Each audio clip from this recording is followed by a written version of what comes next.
At terminal point light, the altimeter was 60 degrees. The wind was from the east at 13 knots. The water temperature was 58 degrees. The current time of transport.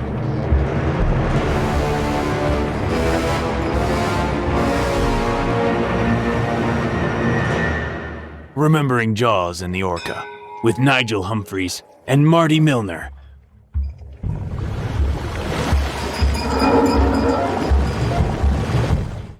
Quiet on the set, atmosphere, and action. There you go. Nice to see you, Marty. I love it. Good to see you too, Nigel. No better way to do the introduction than that, my friend. Loving it. Love the background. Actually, on Jaws, that was the way they did every single clapper.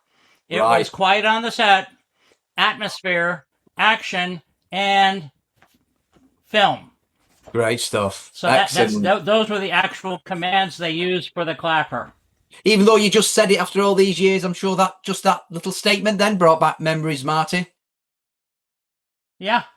Absolutely. So, Marty, the stage is yours. All the fans, of course, some will have seen interviews with you before, but this is a very special interview, of course. For those fans that don't know, that's just tuning in, my name's Nigel Humphreys from NRH Pop Culture Art. I'm the guy that actually designed, created, developed the prototype of the Lights and Sounds ORCA that's currently being produced by AGORA Models. And in fine fettle it is too. They've done a fantastic job of turning my 114 scale down into a 116 scale. And I assisted throughout all the production of that to make sure that their 3D model was absolutely correct to the filming ORCAs, of which Marty also assisted.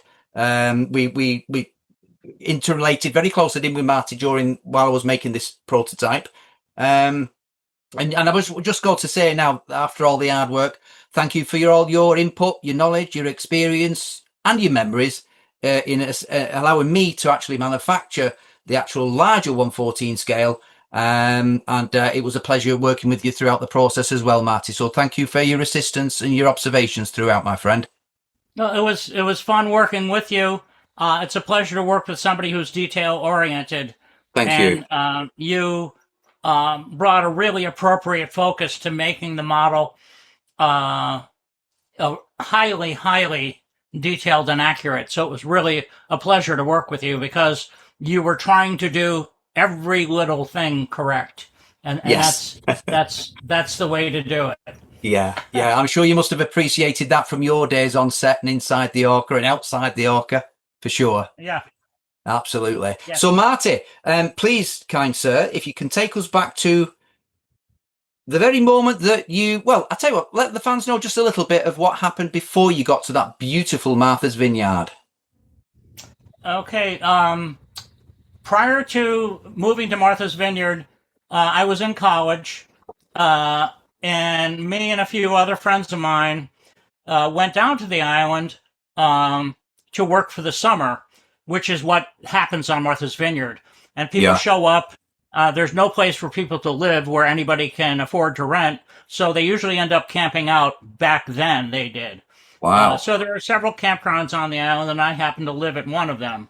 So that was my first exposure on Martha's Vineyard, is I camped out on the summer and worked on a job. And then I went back to college and I graduated in 1970. Then after I graduated in 1970, I moved back to the island. And a friend of mine who had been in college with me, Bill Dunn, he still lived there. So there was a spare room. So I ended up staying there. And then after I had lived there for a little while, I moved to another house where I rented with a bunch of other people. And then I bought a small piece of land and I built a small house on it. Wow. And that was basically how I got started. From the beginning, I was working as a carpenter and I had worked my way up through the steps from somebody who was just a carpenter's helper to a framer, and then to a finished carpenter. And then I built a number of small little homes. There are these little cabins that people build in rural areas where they come for the weekend and they just sort of camp out there. So I built a number of those, as well as a bunch of regular homes, regular suburban homes. And reminding the viewers as well that this is all, of course, prior to Jaws Juggernaut arriving on the island. That's my building background. That's why I was able to get hired. Wow. Right after the first summer I had been there, Bernie and Lee Fierro lived behind the campground. Lee Fierro, everybody knows who Lee Fierro is, but I knew Bernie and Lee from 1969. I had helped Bernie do a number of different jobs when I was learning to be a carpenter. We built a small home, a little cabin-like home for a friend of his. I forget his last name. His name was Bill something. He was a good guy. But we built this little cabin for him, and then we built I helped work with Bernie on a house that was built for Dick Newick. Dick Newick is a famous trimaran builder who had moved to the island temporarily, and he had this workshop set up in his front yard where he built trimarans. And I helped him lay up some. He actually made the trimarans out of fiberglass, but he also used, very early on, he used carbon filaments to make the mast, and he made the mast an aerofoil design. Right. And I helped him lay up some of his rather cutting edge in front of the rest of the world, miles ahead of everybody. But he used carbon filaments and epoxy and fiberglass to make these super strong 90-foot long trimarans that were the fastest boats in the world at the time under sail. So I had all this experience with these quirky island projects, and I was also a tool addict. And there was something called the Whole Earth Catalog at the time, which was a kind of a how-to manual on how to run the whole Earth. And I looked constantly for new tools. And then after I got the tool, I learned how to use it. And then I read about different, like, Japanese carpentry techniques and a lot of prefabrication stuff, some set design, because Lee Fierro was doing Island Theater Workshop. Some people might not know who Lee is, but just let the ones that are not too sure. Lee Fierro is Mrs. Kintner. There you go. Marty, I found very fascinating how you came to meet Lee and her husband. Just tell the fans that when you were on the island and you was camping on the campground, like your first digs when you got there, how you come to meet her. Well, when you go to the beach and then you hitchhike back home. Back then, everybody hitchhiked because nobody could afford to bring a car to the island. So there were a lot of people hitchhiking all the time on Martha's Vineyard. Now almost nobody hitchhikes. But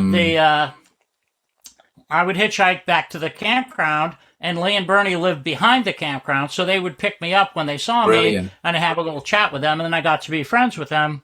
Lovely. I met their son, Ethan, who is about 1 year old now, and now he's like probably he's definitely in his 50s. But we're still friends, and we talk all the time on the phone. Brilliant. So I met Bernie and Lee, and then I became kind of like an adjunct to their family because I was close friends with Bernie. He and I used to drink coffee all the time. It's amazing, isn't it, that that Lee, with the famous slap, which I believe Brody at Roy Schneider had to endure time and time again, because and then Steve, they did it 17 times. Oh, and once she knocked his glasses right off of his face. Oh, so, Lord, crazy. She was really a high level actress. Yeah, before that, in local community theater. Yeah. She had a background in early television. She had her Screen Actors Guild card well before she moved to Martha's Vineyard. And it was an active card when she got hired on Jaws. So she was, a professional actress, and that's why Spielberg basically saw what he could do with her, and he wanted her in that movie. She was so charismatic, so charismatic. They had a conflict over language because Lee would not use blue language. She would not swear. Yeah. And they showed her the dialogue, and she said, "I can't take the part." And they said, "Well, what do you mean you can't take the part? I will not swear." So she said, "You'll have to find somebody else to do this role." And they said, "Well, we're not going to change the script." And she said, "Fine, I'm not going to do it." And she walked away. Whoa, no way. They called her back, and they said, let's talk about this. So she explained what she thought the character was and how that would be totally out of character. And it would basically dilute the strength of the scene if she was engaged in vulgarity. And Lee said, it's wrong for the character and it's wrong for me, so I couldn't do it authentically, so we can't do that. So they decided they changed the script.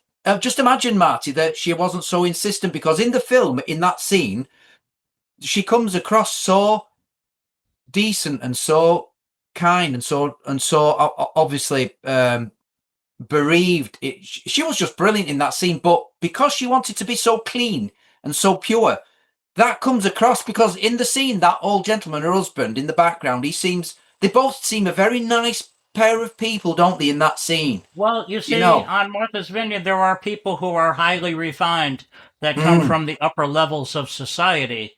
And that's basically, Lee was from New York, and her family was from New York, and she was raised to be a cultured person. She was highly educated. She was an instructor in natural childbirth. And she wrote plays. She produced plays, she directed plays, she was in plays. So she comes from that New York culture where it would be really out of line for somebody at her level to engage in any kind of vulgarity. And she took a dim view of its use as well. Yeah, absolutely. The bandwidth is breaking up a little bit, Marty, but don't worry, keep going. I'm sure it'll all be all right. If there's anything we need to catch up on, we will. But But it comes and goes. It's just the nature of the internet, isn't it? So we'll work around that. Yeah, of course we will, my friend.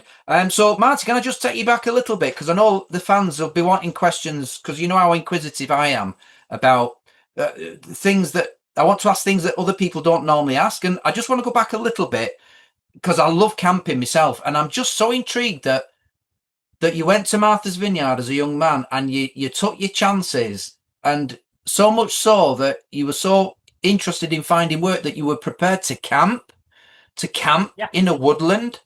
Yeah. Well, that's just it. The work-life separation that you have. It's like they don't care where you live. They just need you to work. And on Martha's Vineyard, summer labor is a thing. So if you're working on Martha's Vineyard, nobody asks too many questions about what happens before work and what happens after work. Because everybody knows it's a struggle. And nowadays, it's even impossible for people to be workers who live on Martha's Vineyard. Most of them come from off island and come over every morning on the boat. So would you say that Martha's Vineyard now it seemed, and I think I can pick that, I think many people will pick that up in the film, that Martha's Vineyard, 1974, was, I don't know, you just get the feeling, especially when Brody was going to the art shop in Edgartown, is it? The island seems so chilled out, so relaxed, you know? See, back then, and even a little bit before then, there was that whole off-islander, you either live on the island or you don't. If you don't live on the island, you've got a certain set of rules. If you do live on the island, you've got a certain flexibility that you have to maintain.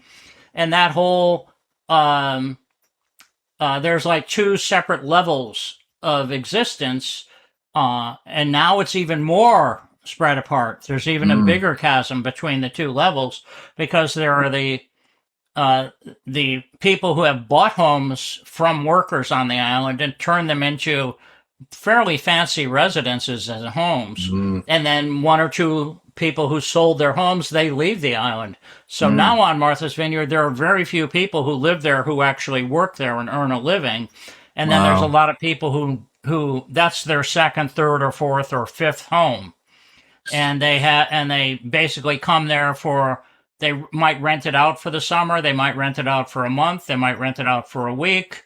And that's the whole thing. It's like the community has kind of dissolved and become diluted by people who don't live there. Yeah, I think that happens a lot. It's my neck of the woods, the UK. There's a lot of that going on in Wales, where the holiday homes, homes are being purchased more and more by holiday home owners, and the local residents can't seem to get a home because they're all taken up by out of towners, really. Well, that's a common problem in at least in many areas of the United States, is home of affordability. It is a very difficult thing. And also having the right amount of labor that you need to keep a community functioning. You need carpenters, you need electricians, you need plumbers, you need HVAC people, you need model builders. Yeah, like yourself and like me. But Marty, so there you was, not on Martha's Vineyard. What was something said to you? Hey, you want to go to Martha's Vineyard? This work there. How did you get to know about it? My friend Bill Dunn lived on the island, and he said there's plenty of work here because they were just starting to develop the build homes. There's a lot of unbuilt on tracks. So I went there because there was work. Yeah. So I could immediately, right out of college, rather than go out and look for a job, I immediately went to Martha's Vineyard, where I could get a job as a carpenter, immediately. Yeah. And the pay was fairly good back then. Wow. So, and I, for probably 4 years, right into 1974, I basically was working year round as a carpenter, and I probably framed 10 or 15 houses, and I built a number of small homes, built some gardening sheds and things like that, a bunch of outside carpentry, a bunch of inside finish carpentry. Bernie Fierro and I did the finish carpentry on the inside of James Taylor's house when he was with Carly Simon. Yeah, that was all cherry and maple. That was all hardwood. To know somebody who could do carpentry and be fairly good at it, in order to get these projects done for people. And I finished a number of houses on the inside for different people. One house, the guy was a fireman from off island, and it was his summer home. And he selected these sheets of plywood to finish the house with. And they were all this dark, ebony kind of stained panels. And I put all the panels up on the inside of the house. And I visit most of my customers I would become friends with. Some of them I'm still friends with 50 years later. That's brilliant. That's brilliant. And I'm, for many, I was a caretaker as well. I took care of people's property when they weren't there. And I'm still considered their caretaker because I can make a call or two to friends I know on the island and get things done for them. The house I finished with the dark wood, afterwards I went back and looked at it. The guy's name was Joe. I said, Joe, you're a fireman, and the inside of this house looks like it's been burned out. And he looked at me and he said, oh my God, that's exactly what it looks like. Did he paint it white then? Yeah, and he said, I didn't know I had done that. And I said, well, it's good that you're a fireman. He probably felt more at home there with it looking like that, Martin. Well, he made a subconscious decision that he was unaware of. Right, yeah. That's funny, though, isn't it? That's the kind of thing. There's all these little island stories like that when you're part of a community, there are inside jokes, and there are all kinds of things that go on the inside the community on the two levels, the island level and then the people who are off islanders. Now, even though I lived there for 20 years in all 6 island towns, there is a 7th island town, which is on another island called Gosnold. Right. But on Martha's Vineyard, which is Dukes County, there's only 6 towns, but I lived in all 6 towns. Well, like one after another, you kind of hopped. Yeah, I moved from one place to another. I had my home in West Tisbury. That's where I built. But then over time, I moved. I started off in Oak Bluffs and Vineyard Haven, and then I moved to West Tisbury. Then I did Chilmark for a while. Then I did Gay Head for a while, which is now Aquina, and I did Edgartown as well. Amazing. And Marty, when you landed on, I looked at all 6 island towns, so I knew everybody or a lot of people in each town, and they knew me. And I would always drop whatever I was doing and do a favor for somebody if somebody needed something.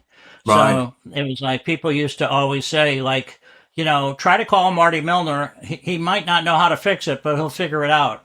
And it's like, if you can't find somebody, call Marty Milner. He'll take care of it. For the viewers watching, it'll soon become evident as to why Marty was really a key player in the production of Jaws, because of all the experience prior with his work on all the other properties and for all the other residents of the island.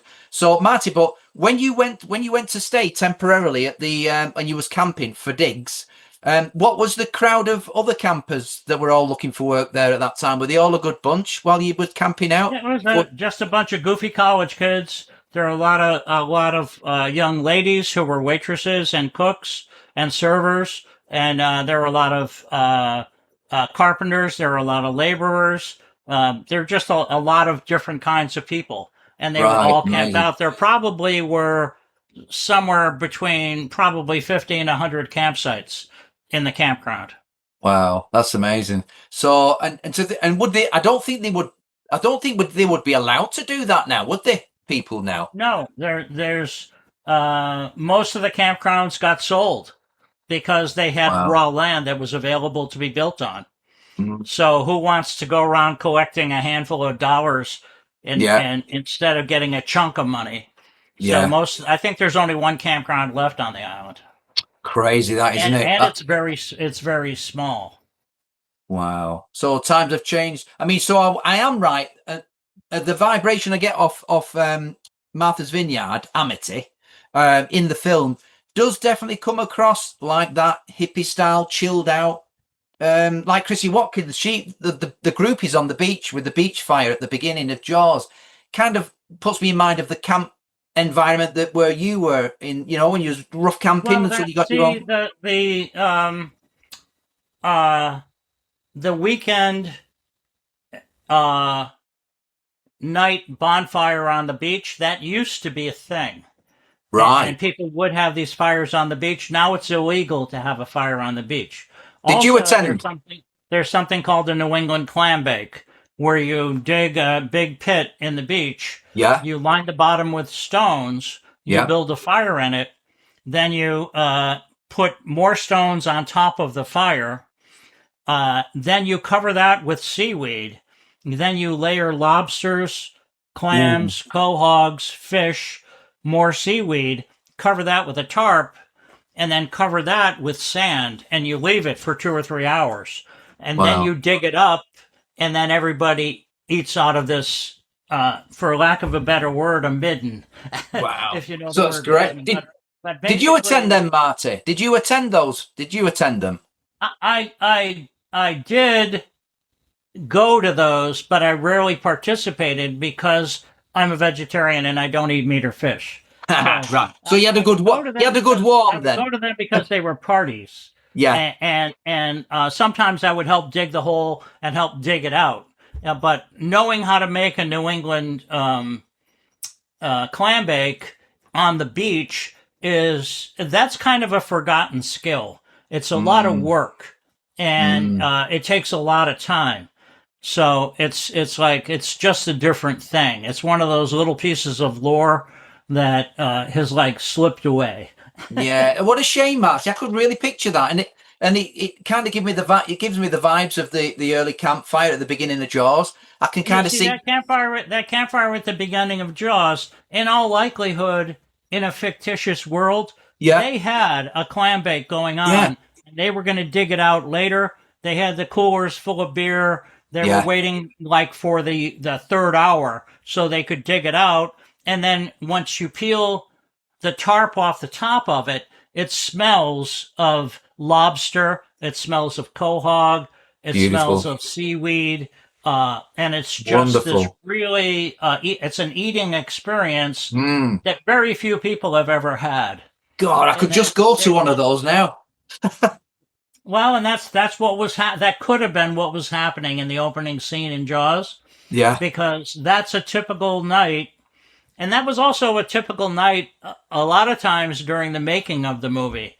That kind of a party get together would happen after, they were done shooting. Yeah. And there were. I don't want to get too far ahead of the story, but there were two groups. There were the people who worked, and then there was the set people and the actors. And then there was the movie professional craftspeople.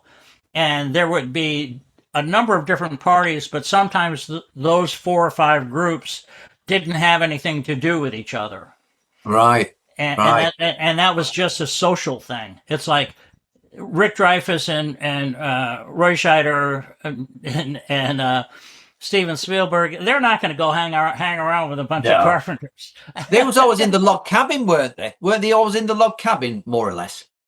Yeah, that's where Gottlieb and Spielberg hung out, and where Dreyfuss went there, and Brody on occasion. But everybody had their own dwelling in Edgartown, and that was part of the setup.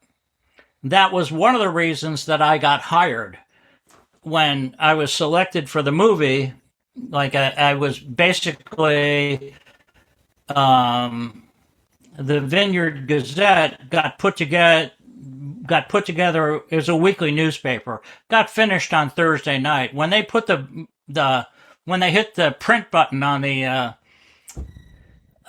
the printer for the newspaper, they then went to the Square Rigger and had a couple of beers and hung out with a bunch of carpenters and regular local people. And that's where we went to find out where there might be more work, or if you needed somebody to work with you, whatever you needed. That was the social gathering for the working class on the island. The Square Rigger. That's where they found me. Right. Ward Welton and Jim Woods. They found me and my friend Bobby Imony. Most people don't know it, but Bob Imony built Quint's house. He was the other part of my team. Right. We divided about a third of the people, roughly maybe halfway through the beach scene. We had to get Quint's house going. So Bobby and a third of the people went up to Menemsha to work up there. Right. And then I continued to run the boathouse, but that's a little before the story. It's like my timeline is all I can really talk about. Yeah. Now, the movie timeline operated differently.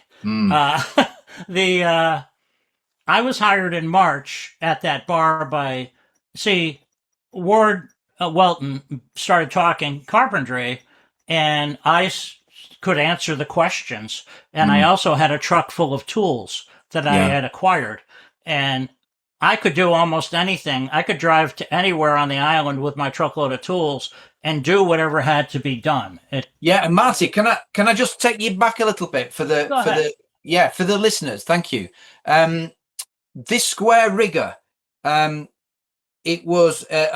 I looked on the internet for some history. I'll put some images on the screen, Marty, for people they can see what it looks like. Yeah, and it was a really, really well-known hangout for all you guys when you were looking for work, and you kind of chatted about what work was available and who's just got employed and all that kind of thing. And on this particular occasion, this is important because this is a pivotal moment, isn't it, Marty, from what we were saying the other day when we had a brief pre-chat, and it fascinated the heck out of me that I just pictured you all in this rustic maritime tavern, and you're all having a beer, and have you got any work this week? Well, I believe there's a job up on Edgartown. There might be a little bit of something going on. You're all having a chat, and then the doors open and 2 guys walk in.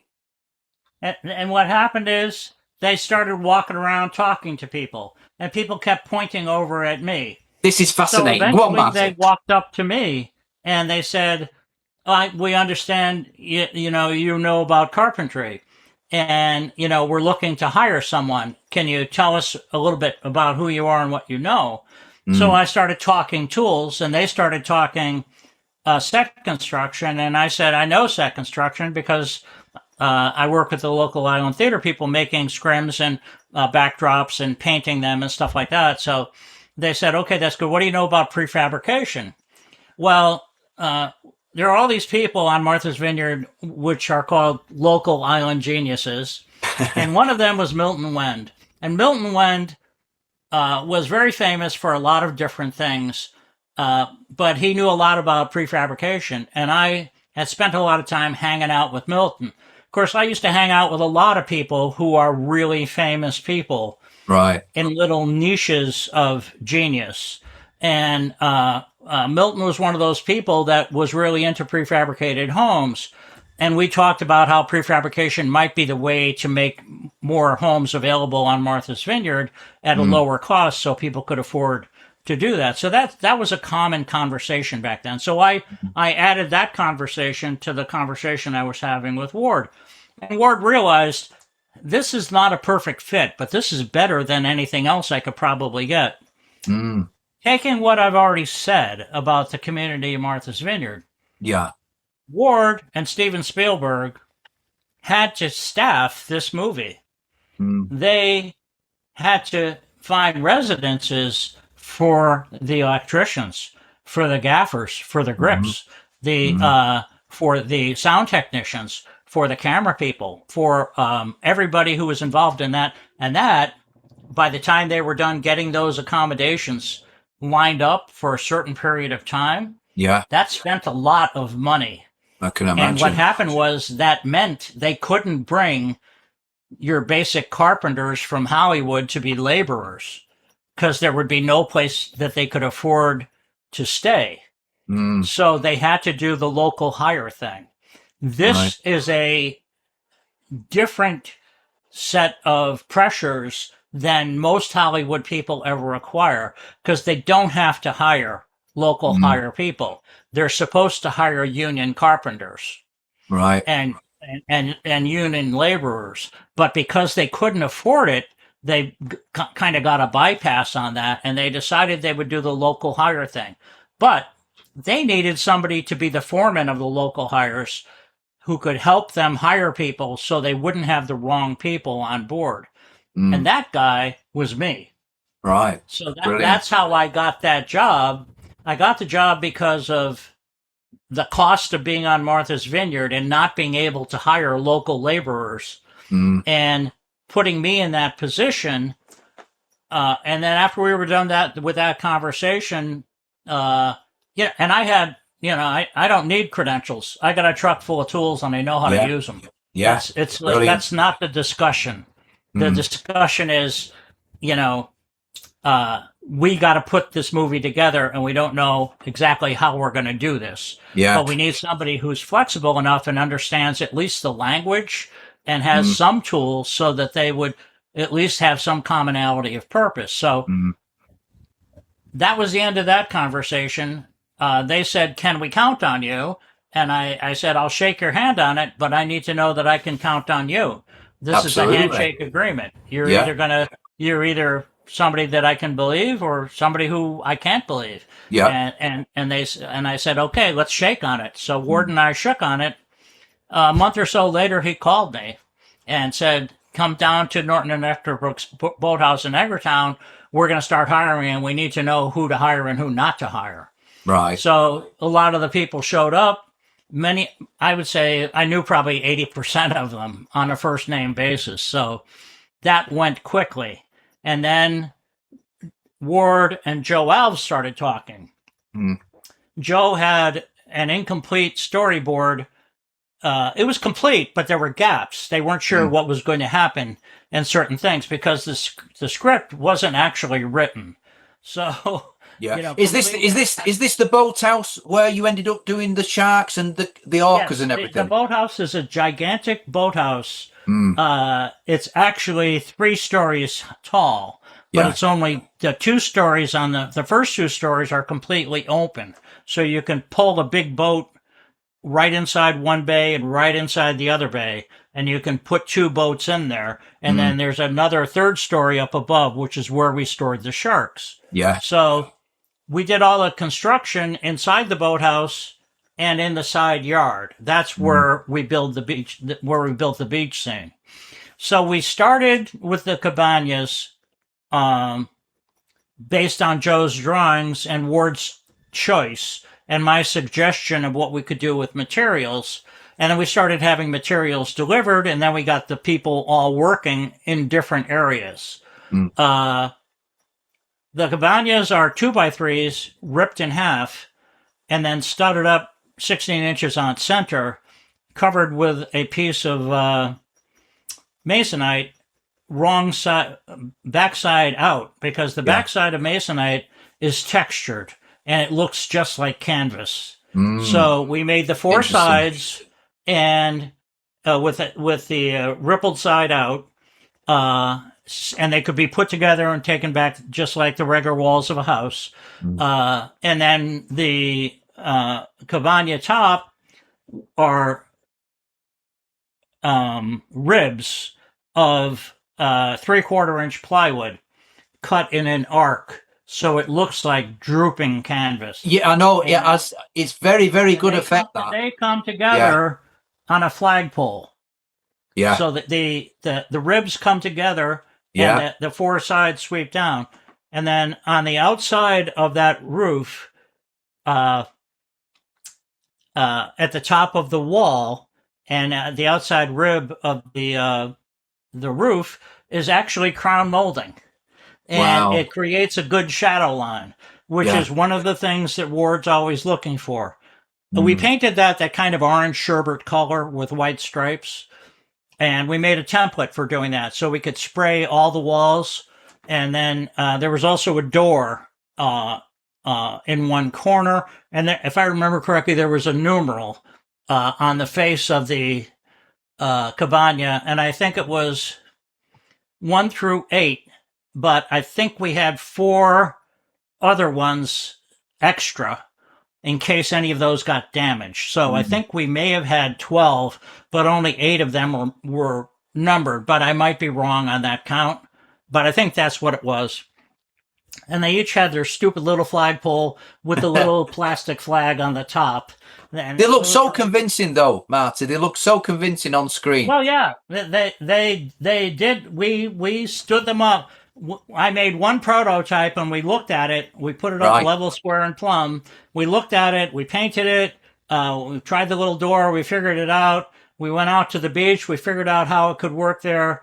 There was no bottom to it, but what we did was just raked out the sand level, the whole run. We would rake out level, and we would put the cabanas one after another, and we built first we put the boardwalk down, and then we put those cabanas down, and then we leveled and squared and plumbed the cabanas by driving 2x4s into the beach, and then attaching the cabana to the stake, and that was basic. And then we double checked all the lines of sight to make sure the tops of the cabanas were all in a straight row. Yeah. All the masts were in a straight row. All the walls eyeballed straight down, and then we just finished it and built it as we went along. Same with the bandstand. The bandstand was similar construction, but a little more solid. But the bandstand, as you may or may not remember, has 8 posts. Those are just regular laminated porch posts that are turned at the mill, and they're not particularly supposed to be used for structural integrity, but those 8 posts supported 8 pie sections of a roof, which were also all prefabricated and interchangeable. So and then I made somewhere between 100 and 120 slats for the bandstand, and the 2 bays on the front of it were open to the ocean, and that's where the band was supposed to be playing in there. And then there were like all these 6 edges that each had a certain number of yellow and green slats. And those yellow and green slats, I made more than I needed, because we always made 10%, 20% more Just in they got case. broken, in case they Yeah. got stolen, in case some problem happened and we needed to have them in two places at once.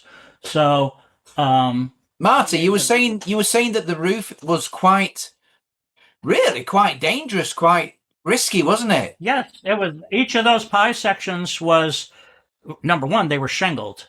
So that added weight to them.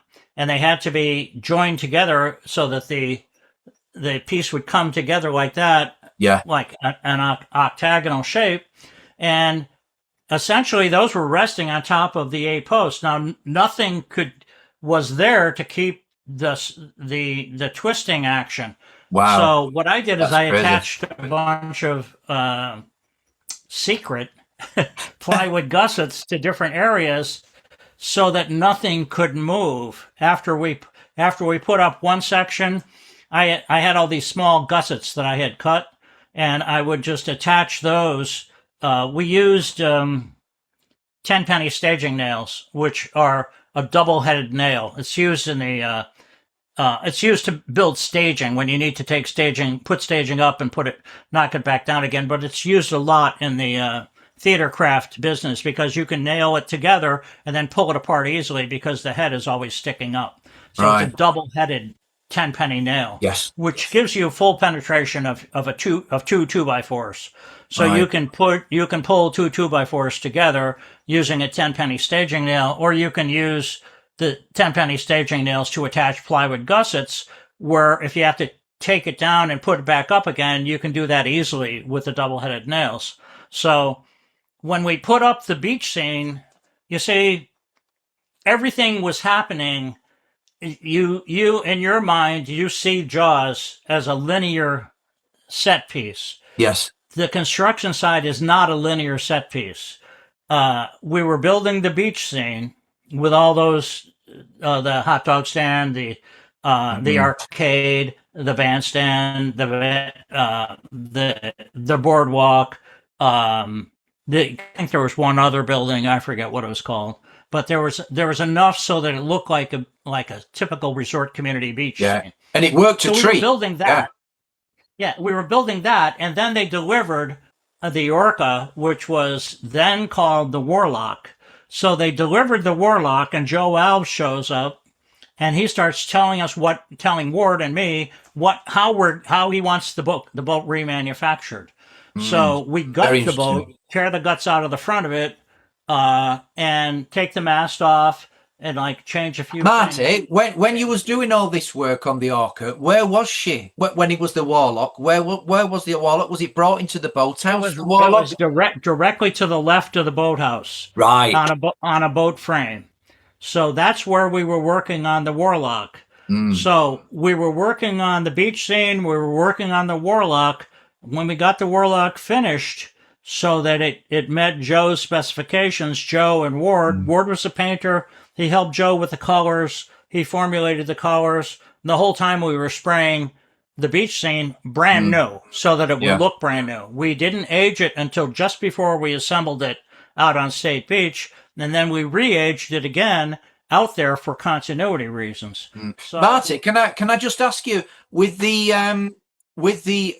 cabanas and the bandstand and all of the hot dog stand and everything, when they were constructed, how long were they on the beach? I don't know how long it was. It might have been 2 weeks. It might have been 3 weeks. Oh, as long as that, Marty. They did not want that.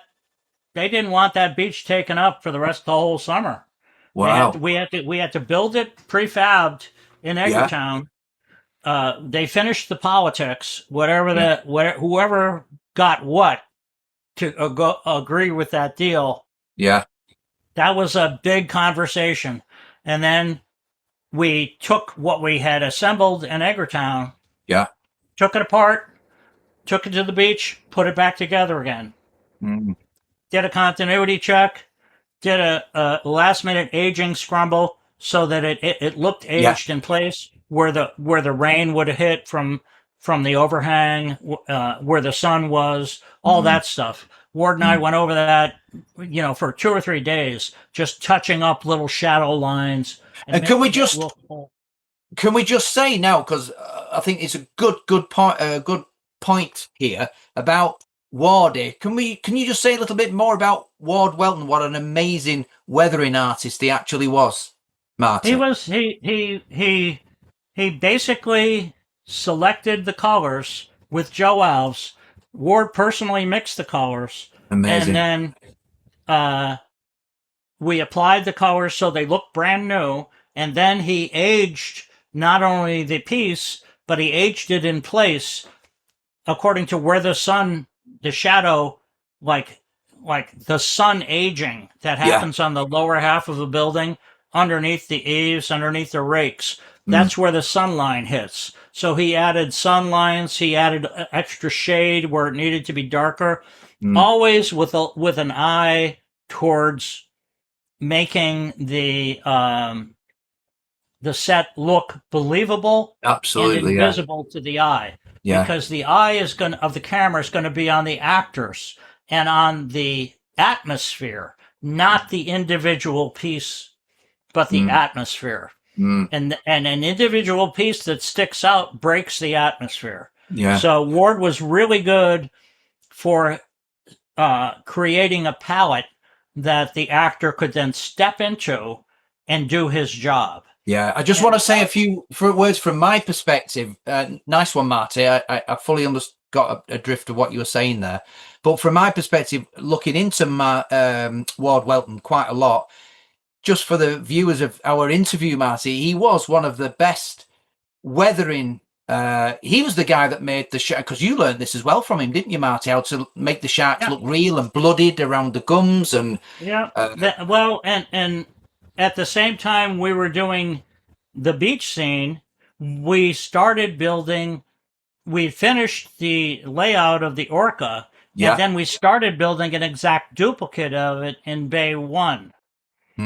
That's a sinking ORCA, isn't it, Marty? And the 3 sharks were upstairs there. Now, then I got Bobby and a third of the crew to go up to Menemsha and start building Quint's house. And then he would send orders back to me for different pieces of wood that we needed cut, because the lot was so big there was no place to work.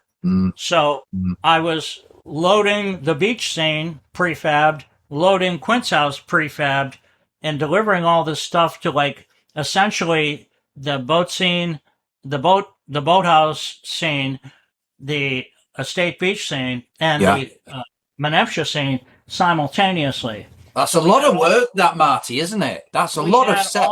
We had all the logistical material that I had to order and store in the boatyard, and then we had to move the material into production, and then into prefabrication, and then deliver and fabricate. So that's a lot of logistical stuff. And there's not a lot of room for lost labor. There's not a lot of room for lost material. You've got to have accuracy in everything that you're doing.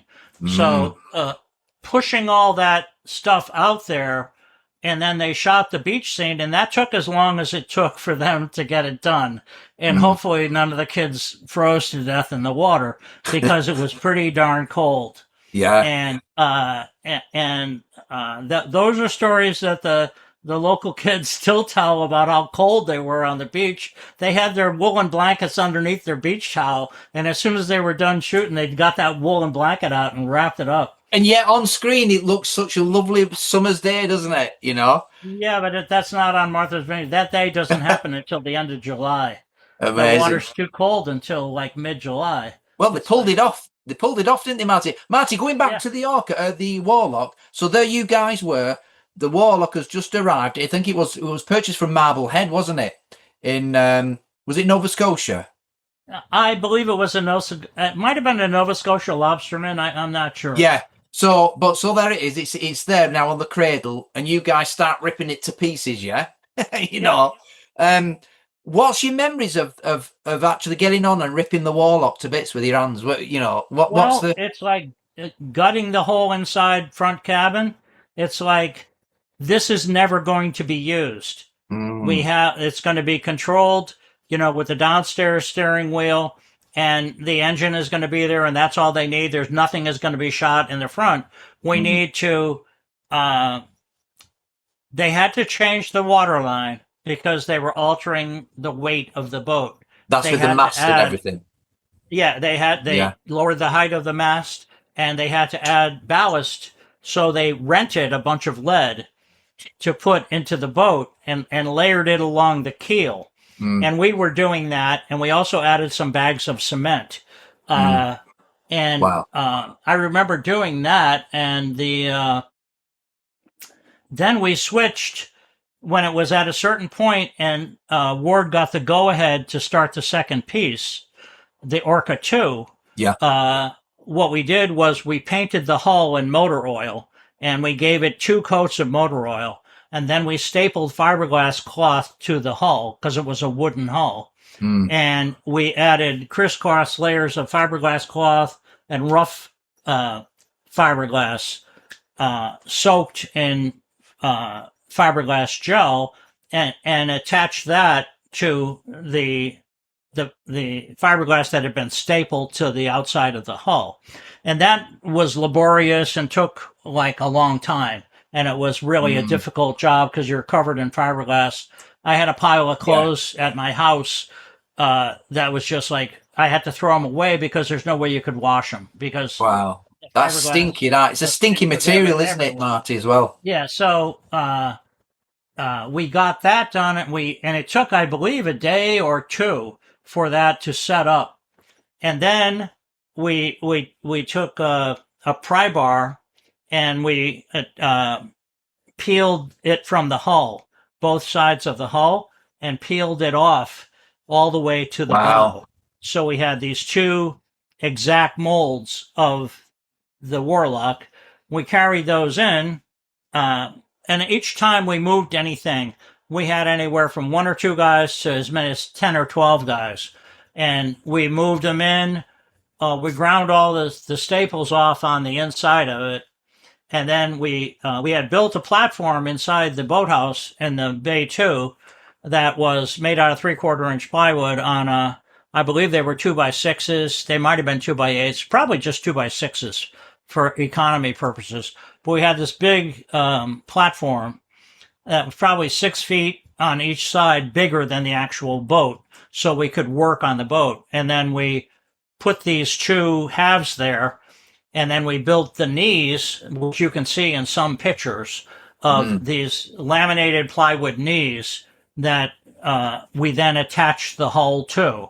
So we used a combination of measuring the knees in the existing Warlock. I keep calling it Orlock, which is fun. Because that's what I called it at the time. Instead of Warlock, I called it Orlock. So, but the knees inside the boat, they were a combination of being made to fit the halves that we had and a copy of what we could copy off of the original Warlock. So we had the 2 halves, and then we added the knees to the halves and attached the halves to the knees, and then we built the floor joist across it. And Jim Blaine was going to build these I-beams of steel underneath that you could then mount the 55-gallon drums, which were a trip mechanism. Now, this is for the sinking one, isn't it, Marty? For them that's for the sinking one. So the ORCA 2 was the sinking one. And we built that on this platform. And then we built put the 2 halves of the boat together. And then we slowly built the whole rest of the boat. Just going outside, measuring, going inside, cutting, putting it in. If it didn't work, recut it a little bit, put it back together again. Fascinating. When we could, and it wasn't visible, we through bolted, which is we used a bolt with a nut on the end of it, and we had some. They're little nylon locking nuts that are aircraft grade that we used to tighten that down, so that when we built the ORCA 2, and we made it a little more solid than it was probably ever intended to be, but I was concerned about it falling apart.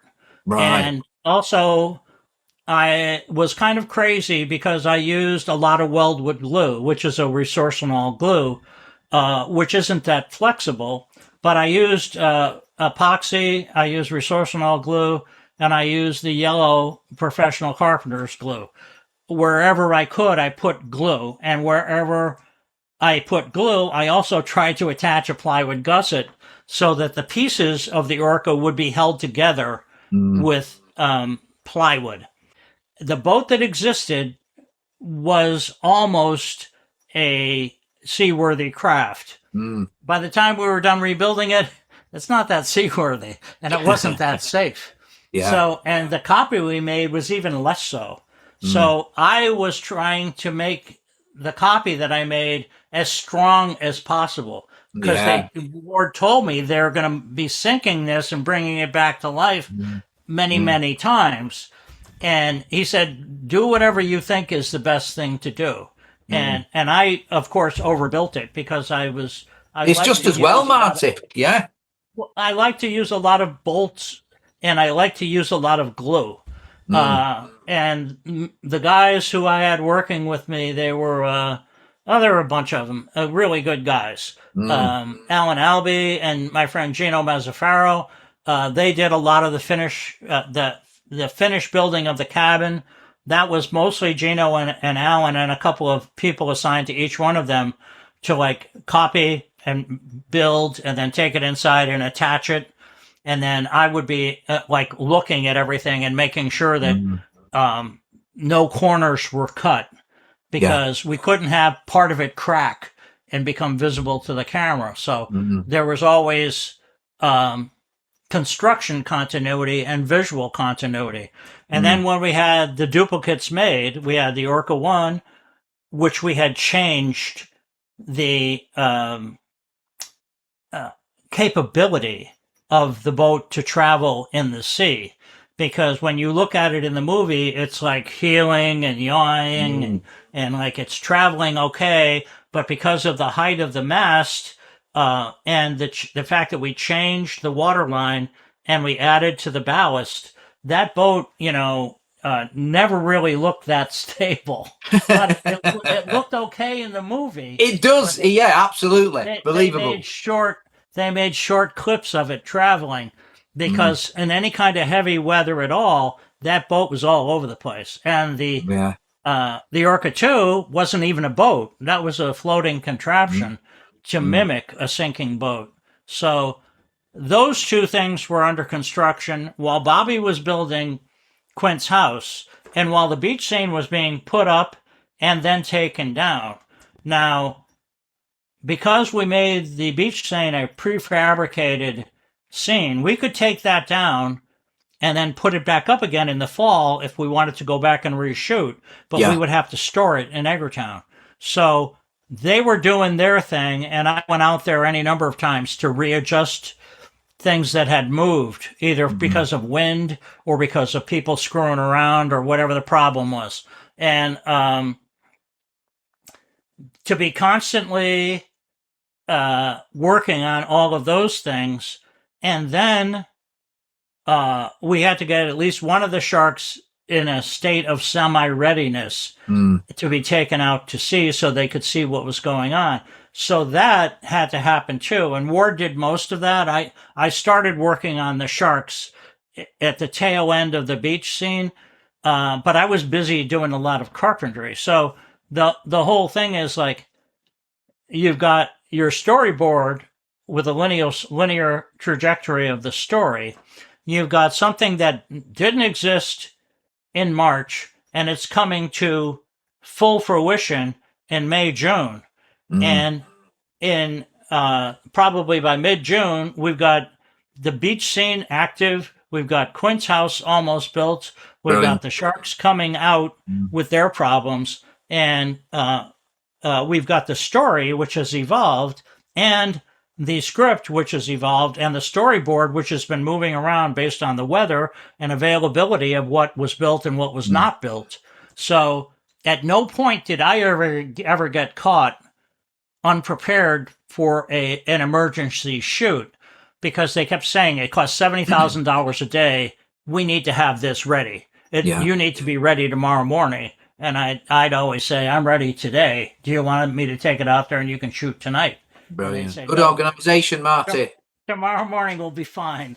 But the whole, and after a while they realized that the people in the boathouse had their shit together, even though they didn't have theirs. So it's like that level of pressure that existed from the middle of May to early July was all of the sets being made and the sharks coming together to work, to be finished. Before we talk about the shark, Marty, can I just take you back a little bit to, because a lot of the fans, and as you know, when I was building the old girl behind me, which is my fond name for the Orca and always has been the old girl. But anyway, it was always a mystery, and we've covered this before, but let's cover it again for the fans and those who might not know. People have always had a mysterious view of what did the Orca look like below the deck. We see Robert Shaw go under there. He grabs the wet rope with the dripping, but what was down there? So just give the folks a little bit of an idea of what you had to do. And if you just look behind you at your model, you can see there's the forward cabin, just forward of the flying bridge. That cabin, that's like where the two portholes are. That's where most of your headroom is. Yeah. So that's where you need to have the head, which is a maritime toilet, and that's where you need to have your kitchen facilities. Traditionally, in most of the boats that I've seen, like that boat, the head is on the right, the kitchen's on the left. So, and that's the case. That's the case in the film as well. You're quite right, because the head is seen on the right. Absolutely, yeah. Okay, so and the reason is because of headroom. In order to get into and out of the head and use it so that you can actually stand up and sit down and stand up and sit down. Yeah. It has to have headroom. The kitchen is the exact same thing. You've got to stand there and do whatever it is that you're doing while you're cooking or preparing food. Traditionally, aft of the bow is either a bunk on one side or the other, or storage. If it's two bunks, there's storage underneath. If it's one bunk, the other side is all storage. If you have too much storage on one side, it throws the trim of the vessel off because it's not symmetrical. And the whole thing that we did on the Orca is we worked on the balanced weight symmetricality. So when we gutted the front of it, we had to fix the ballast so that the boat would travel correctly. And none of us were boat builders, so we had no idea what we were doing. No, but you weren't boat builders, and you was charged with making it sail.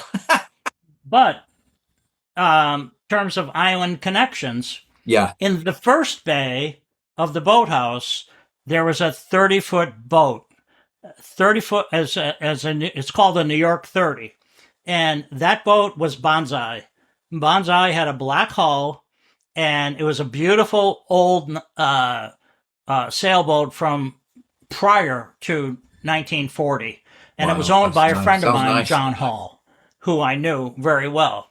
And the person who was working with John to refit this beautiful old boat was Nat Benjamin. And Nat Benjamin is a very good friend of mine, and he's still a good friend of mine. I saw him the last time I was on the Vineyard, and his wife Pam is a really sweet woman. They have a beautiful family. They're probably one of the nicest families I've ever met in my entire life. But Nat knows boats. Nat now has a marine railway on Vineyard Haven Harbor, and he builds wooden boats. And he refits older wooden boats. So he's gone from working on the New York 30 way back in 74, and now he's Gannon and Benjamin Marine Railway, and he's world known. He's as famous as Dick Newick. He's probably more famous than Dick Newick, but he builds wooden boats. So I asked Nate I said, what do you think we should do? and he would say, well, you got to do it this way, you got to do it that way, and at least it was somebody trying to help me. I mean, that was quite fortuitous to have someone so skilled as backing you up with your ideas and what you were charged to do. Well, to see, the thing is, that little story that I just told, that is an island story about Jaws, because although the Orca is not as trim and as seaworthy as it could be, it probably wouldn't be as good as it is if it wasn't for Nat Benjamin. And Nat Benjamin is never mentioned in any story of Jaws. Well, we've done that now. We've done that now, Nor does he want the credit. That's not the kind of boat work he does. He would be always willing to help a friend. Can you say he's still alive today, yeah? Yeah, Nat Benjamin's. I saw him just last summer. He probably doesn't even remember that happening, because he was working with John Hall on John's boat, and we were doing this monstrosity. But I remember I did ask him about how that would work, and there were other people involved who were local boat builders that were also on the crew that had a hand in it as well. But if you're not a maritime designer and you're altering the weight of the boat, the height of the boat, and the ballast of the boat, that's a serious issue. That's a lot of physics. It's a serious issue as well, isn't it, Marty? You're talking probably life and death. You can't really twist that around. It's what we decided to do. What we did. Eventually, we had it finished, and they launched it, and it was out of my life. But the Orca 2 was still there. Yeah, Marty, can you just go back a little bit and talk about, because when I was doing my replica of the Old Girl, it was the mast, and I had to study the film so many times. I mean, we spoke about this when I was wrestling with the project of the mast, because in Jaws, for people think quite wrongly that the mast is almost like, I would say, a telegraph pole going to a point. Well, it wasn't. It was actually ovular in shape, wasn't it, Marty? Yes, it was an oval shape, and it was cut down from its original height because it was just extra height. And we then, once we had the height set, I had Gino and Alan Albee make an exact duplicate of that mast, and we set up a jig on a whole series of sawhorses so that it would absolutely be, we could use a level on it. And we laminated sugar pine. Now, sugar pine comes from the western part of the United States. There's no knots in it. It's absolutely clear. So, and we got a special shipment of sugar pine that Ward knew how to source it. So we laminated all this sugar pine together, and Gino and Alan put that together with 10-penny finish nails, the yellow carpenter's glue, epoxy, and weldwood. Now, the weldwood we kept toward the center of the mast because it's not a flexible glue. The other things are somewhat more flexible, so we just slapped this thing together with 10-penny finish nails, and then we took an electric hand plane, which you probably have never seen, but it's like a regular planer that you would want plane, except it's got an electric motor with these little sharp knives that spin around at about 28,000 RPMs. So they planed this thing down, and they rolled it and planed it until they could get the exact oval shape, and they used like a chalk line to get the lines right so that it was absolutely a perfect taper, and then you could roll it like masterful job, Marty. Masterful job. Each side, and you could see that this piece was absolutely straight. Beautiful. Now, when they took that out and mounted it, and then they drop your guidelines down, I think there's 4 cables, and those 4 cables are attached to these brackets that are attached to the outside of the boat. Yeah. Those brackets were made by Jim Blaine, and they're like a medium grade iron steel, actually. And those cables run up to the top of the boat, to top of the mast, and there's turnbuckles so that you can twist it a little bit and get it to be absolutely straight. So I think Ward went out and did that, but he may have done that in conjunction with the people who were out there working on it. So the mast got put up with all the duplicate mast accoutrement that went to the top of the mast. So both boats looked identical. Yeah, it's just absolutely fantastic. I mean, all Jaws fans know that Jaws holds up in so many damn ways. You know, I mean, I felt sorry for Spielberg, Stephen, because he must have been terrified of making a mistake. And that was a lot of responsibility, wasn't it, Marty, for Steven Spielberg? Well, he's the same age as me. He was 26 back then. Yeah, we're within a couple of months of each other. Incredible. And he was 26 years old. If you look at that mast right behind you on the boat, there's and the crow's nest. Those are just 2x4s.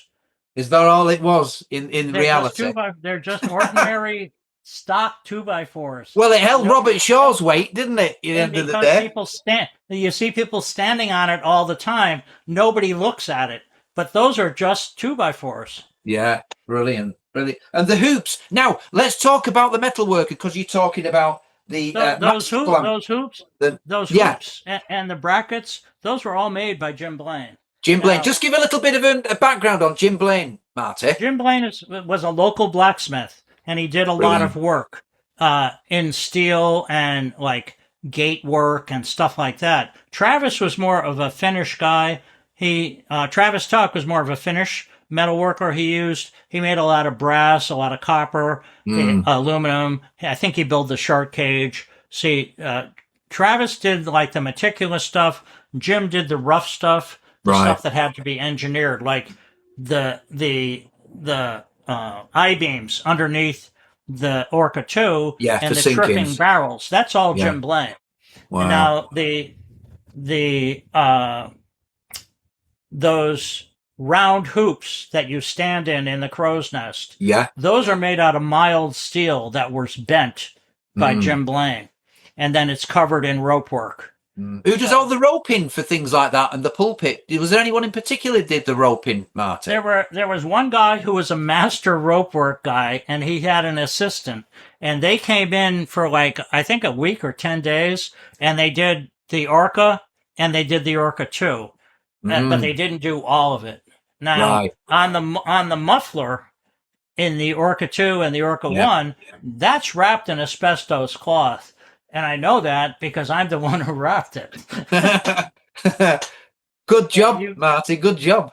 And there's like all these pieces of copper, and we had a lot of copper that we used on this job. And you can see there's antique copper that's wrapped on the mast in different spots, and you can see it. And everything that was done. If there was an accidental hammer blow on one, I went over and put the same hammer blow on the other. So that's the continuity that Wardy was always keeping an eye out for. There's a relatively famous picture of me in the editing room looking at the... I know it well. I'll put that on screen in a minute, Marty, but go on, Yeah, that's that whole...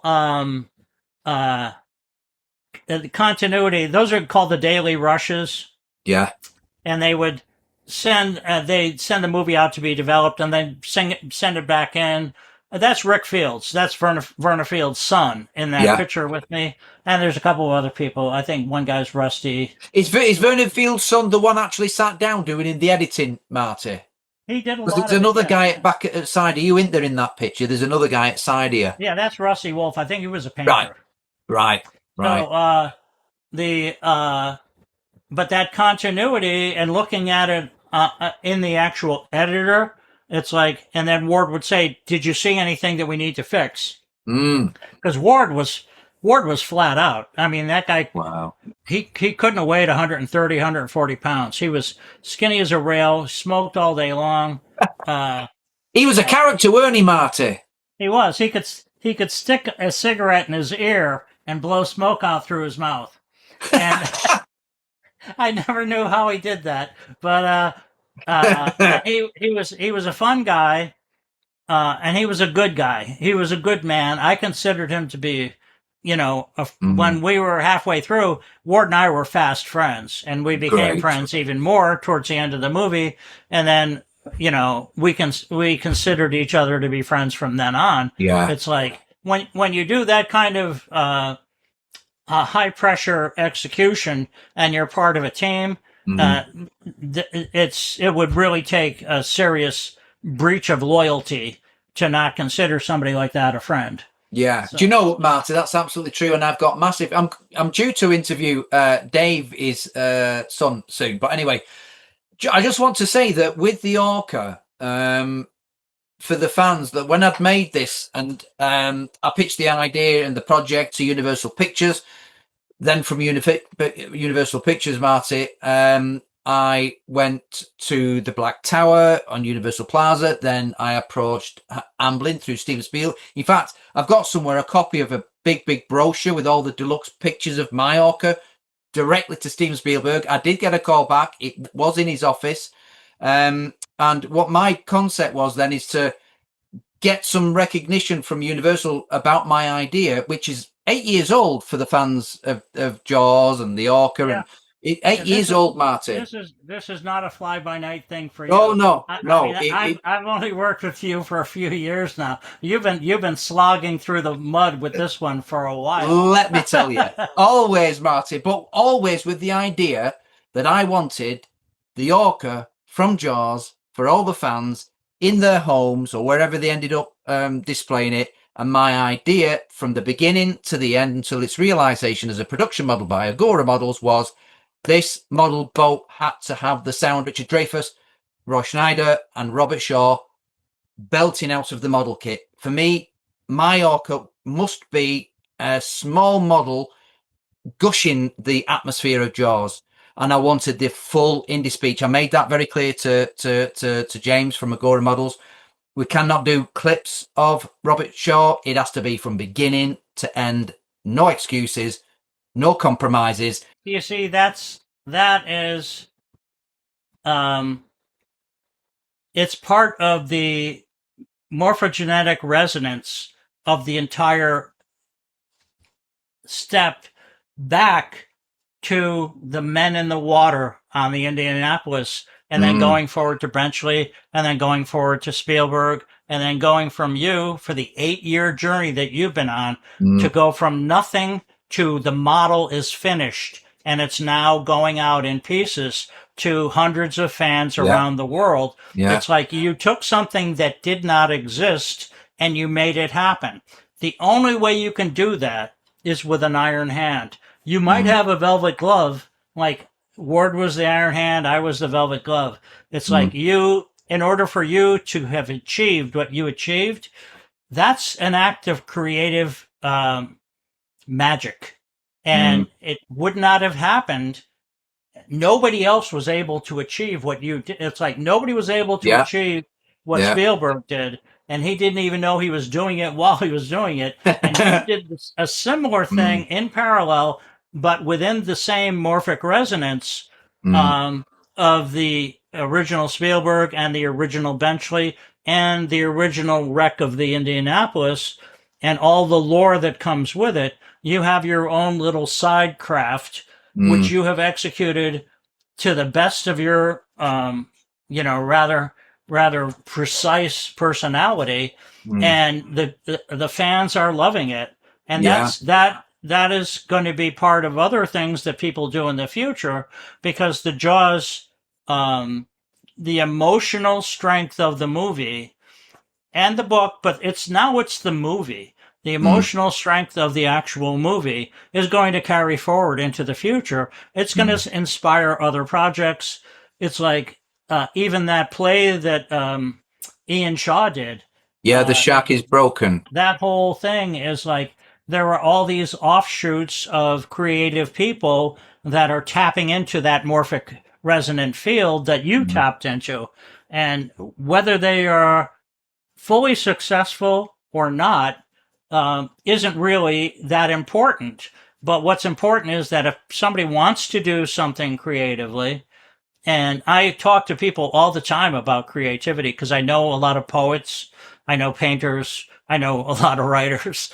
It's like, and I know a lot of creative business people. And that's the whole thing is like, what makes the world happen are the ordinary people who decide I'm going to build a model of the Yeah. ORCA. Yeah. And 8 years later, boom, here you are. That was it. That was it. That was it, Marty. Yeah, it was. You're absolutely spot on. That's exactly what it was. And you know, the thing is, for people out there, with me in particular, when I was, I made one ORCA and lost it because I had during a storm, the roof of my studio was partially blown. I didn't realize that. It was about 6 days before I came back in here, and every day was relentless rain and storms and high winds. When I came in here and saw my first ORCA, I was close to tears. I nearly scrapped the entire thing. Didn't want to do anything with it. Go on to something else. I didn't even want to sculpt or model make. I was absolutely gutted. And I think it was about 2 weeks before I felt that my dream of making a Lights and Sounds ORCA that played Robert Shaw's voice and that was slipping away from me. It made me very sad. And I felt this thing like a long lost friend I'd been working 3 years was dying. And I couldn't bear it, Marty. I had to bring it back. I got the balsa wood, I got the copper tubing, I got the brass rods, and I started again. And that's the second one behind me. Yeah. So just going back as well, Marty, on Ward Welton, Wardy, to his friends. When I first made this, I'll put some pictures up in a moment, Marty, and when this ends up online, you'll see it. You've already seen it, but I'll put it up for the fans. I weathered this old girl behind me in such meticulous detail, and the pictures will back it up, but that'll put on the screen in a moment. Absolutely, I watched every frame of the film from the ORCA sliding past the camera to it bobbing about on the water as he's chumming. Every aspect was not missed over an 8-year period. No aspect. I know that boat more than I know my own home, my own car. You know what I mean, Marty? You were focused enough on it so that you contacted me and you asked me for specific details. Oh, yeah. Yeah. And much to your surprise, I have the specific details because I made much of it. And, you know, here it is 52 years later. Mm-hmm. It's like I had a job back then and people say, well, you know, are you going to ever get over yourself? It's like that 52 years ago. It's like, there are people that still like contact me.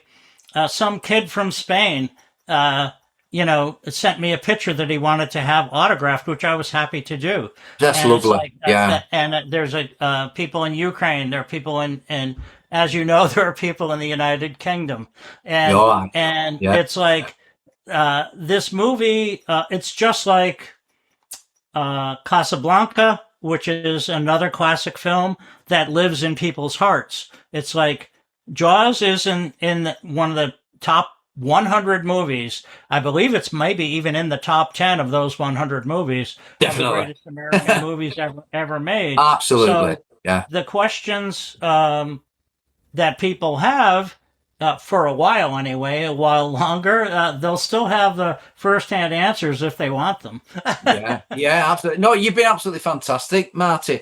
And another thing I wanted to mention, that when I'd finished her and I was pitching it to Universal Pictures and I was pitching it to Amblin, I had completely and beautifully, magnificently weathered her to a Ward Welton standard.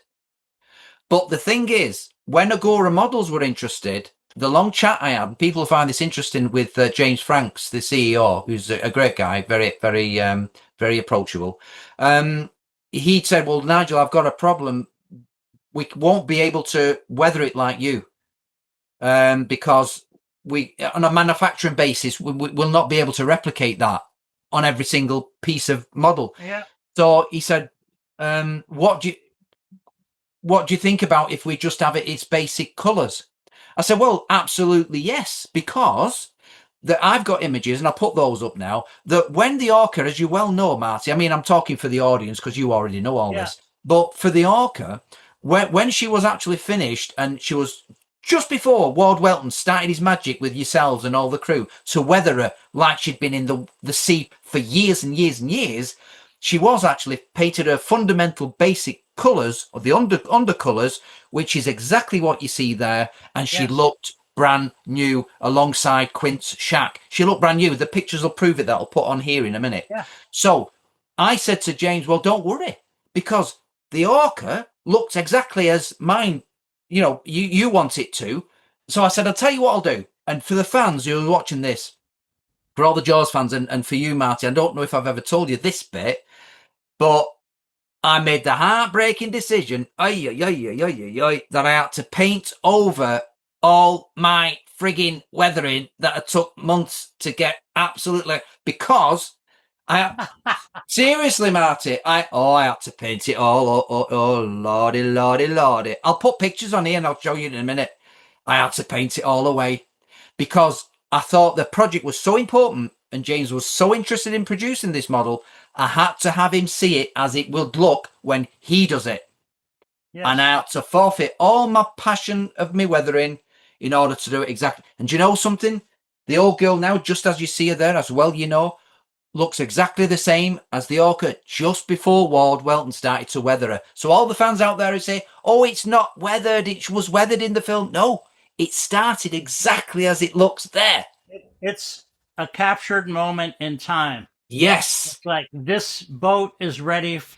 It's ready for its close-up. Ward goes out and he adds some makeup. You were quite right in what you were saying about the ORCA looking, pristine. And isn't it funny, Marty, that Agora's production model looks exactly the same as the one that I'll still have on the screen now. I'll pop it on and I'll leave it on while we're talking about this particular thing.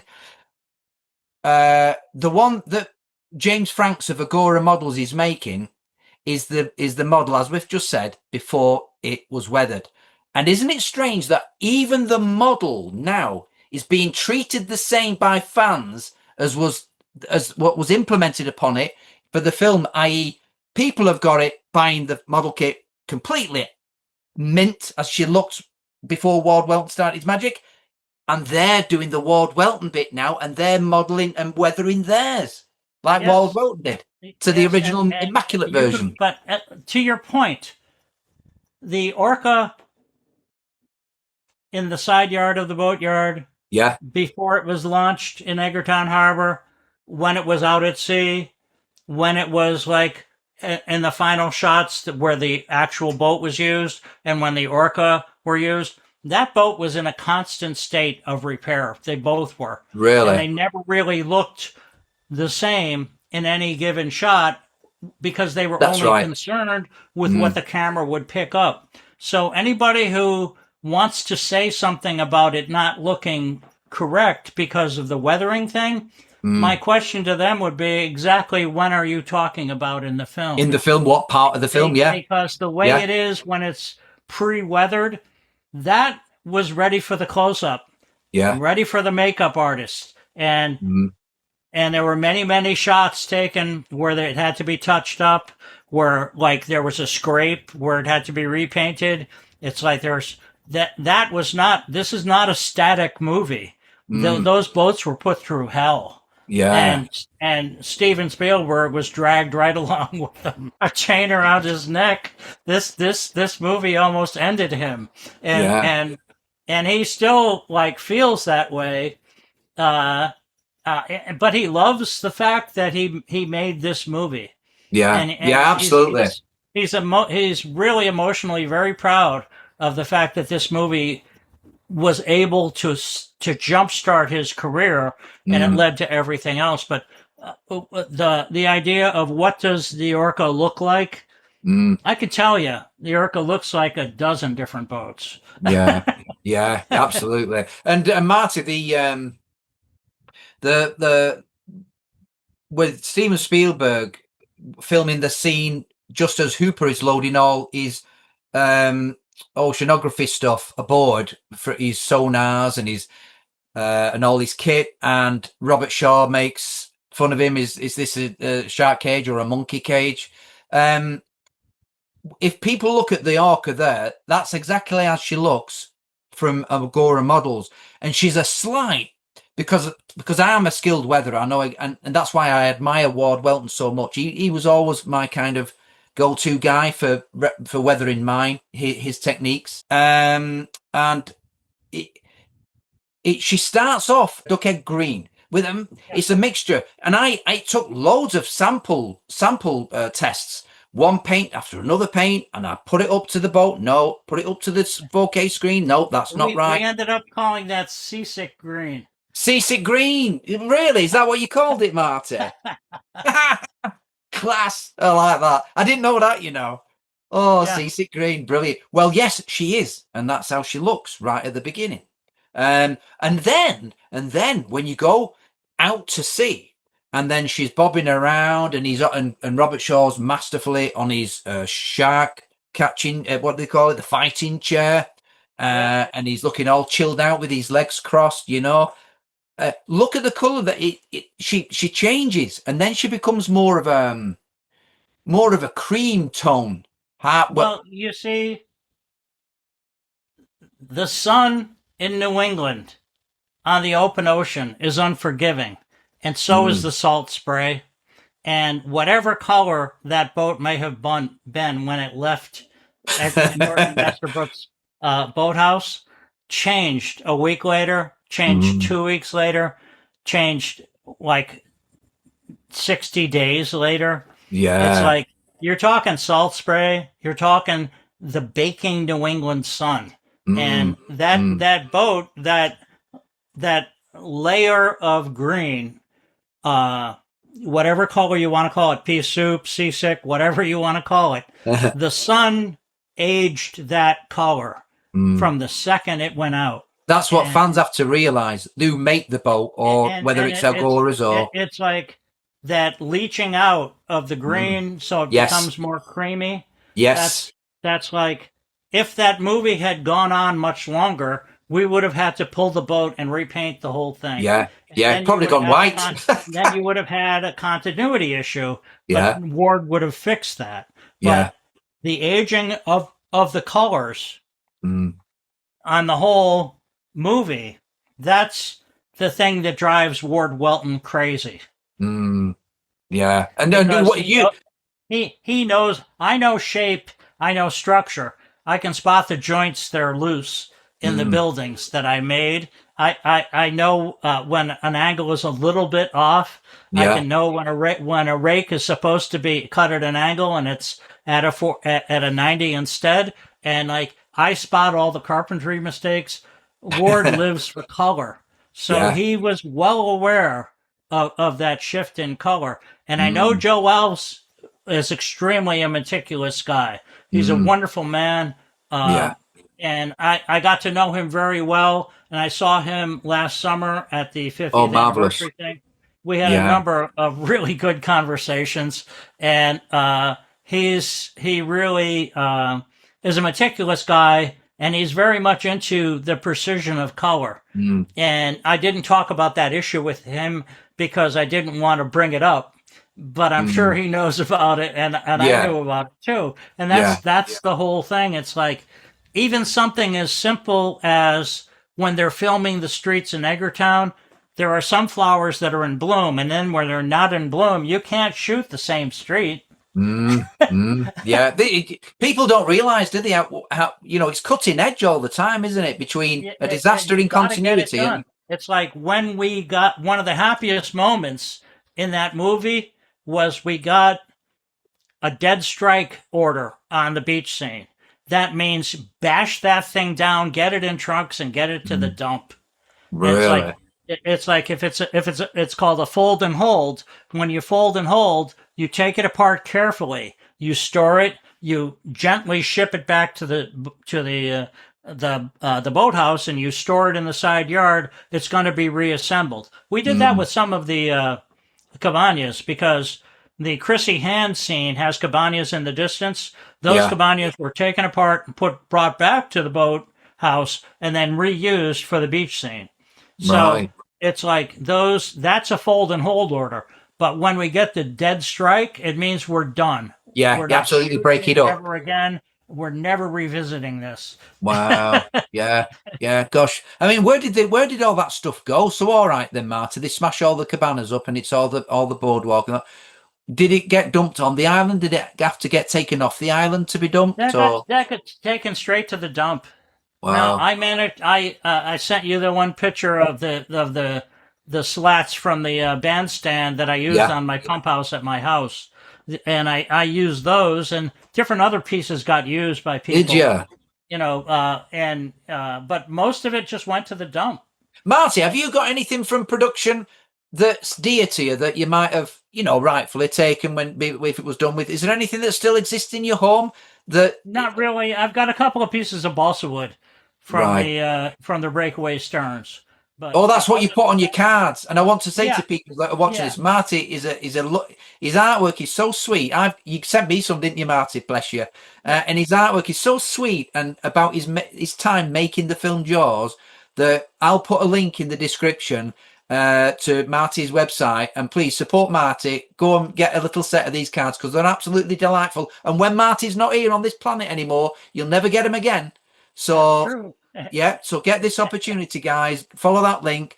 Support Marty in his young age, and because I've got some, and they're absolutely delightful, and you'll not regret getting Marty Milner's little postcards of watercolors of his making. Those pieces of balsa wood that I have, I cut those and put them in my toolbox to protect the edges of my chisels. Because the balsa wood it's just a really soft wood. It's very cushiony. So, man, I was thinking about it. I've got balsa wood that basically came from my constructing of the breakaway stern and the cabin wall. Was really fun because it was made out of sugar pine and it was made out of balsa wood, and they both have different properties.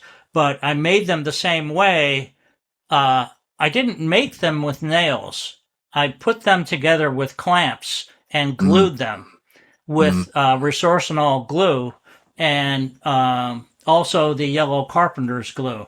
So this is for the scene when the shark launches onto the stern, is it? The breakaway transom? It either goes through balsa wood or it goes through sugar pine.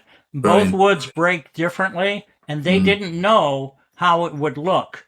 So they did that, but when you look at the pieces on the water, the balsa wood is floating right at the surface, and the pine is about halfway down. I'll look at that again. I'll study that next time. You can tell what they used by the specific gravity of the wood that's floating in the water after the crash happens. So sugar pine would have been what they used for the when the shark when Bob Matty did a magnificent job, and apparently that was where Bob Matty felt as though his creation was really kicking ass because it smashed into the cabin set. Well, it needed to smash in, but also if Roy Scheider was there, they couldn't have shards of wood going at his face or at his body, and that's where the balsa wood would have been better. So they used both. And just so you know, simultaneously, because I worked on the shark, when they were doing the balsa wood shots, that was one day with soft teeth. Right. The sugar pine was with the hard teeth because you'd need the harder teeth to get through the sugar pine. Wow. So, and when the guy was going to be going over the back stern into the water, the stunt double for Robert Shaw, that had to be soft teeth. So each time there's a shift of components, and it's like the shark had to be repaired so that it looked perfect when it comes through the cabin wall. That's Joe Al's favorite scene. It is mine. Movie. It is mine as well, Marty. Yeah. And that cabin wall, that there were like 3 sugar pine walls and 3 balsa wood walls. And I think they only took 3 takes on it. And I'm not sure which woods they used. I think they probably used balsa wood and 2 pines, but I'm not sure because it's a mixed cut. So you don't know what you're actually looking at. And that's good movie making when you can't really detect one from the other. And the same thing when it goes up and over on the stern. Yeah. That has to be believable. That has to be believable. You know, Marty, some people, I think it's wearing off that where some people say, the shark was this and the shark was that. No, that shark was one of the most cutting edge pieces of Hollywood technology in its time that had ever been devised before. Well, you see, Joe Alves, I was talking to Joe, and Joe said, he said, people say the shark didn't work. He said, Marty, it did. That shark, he said, that shark worked perfectly. Yes, I agree. Like they didn't know how to use it. I'm going to stick up for the shark. And he said, they were learning how to operate it, and they weren't careful. He said, that shark worked just fine. Do you know, Marty? Do you know that James Cameron, the director of Titanic, Aliens, The Abyss, Avatar? Do you know it wasn't that long ago? I think it was only a couple of months ago. James Cameron actually said, Marty, that the mechanical shark in Jaws is more believable and more enjoyable to watch than any of the CGI sharks that's been done in films in the modern era. James Cameron said that.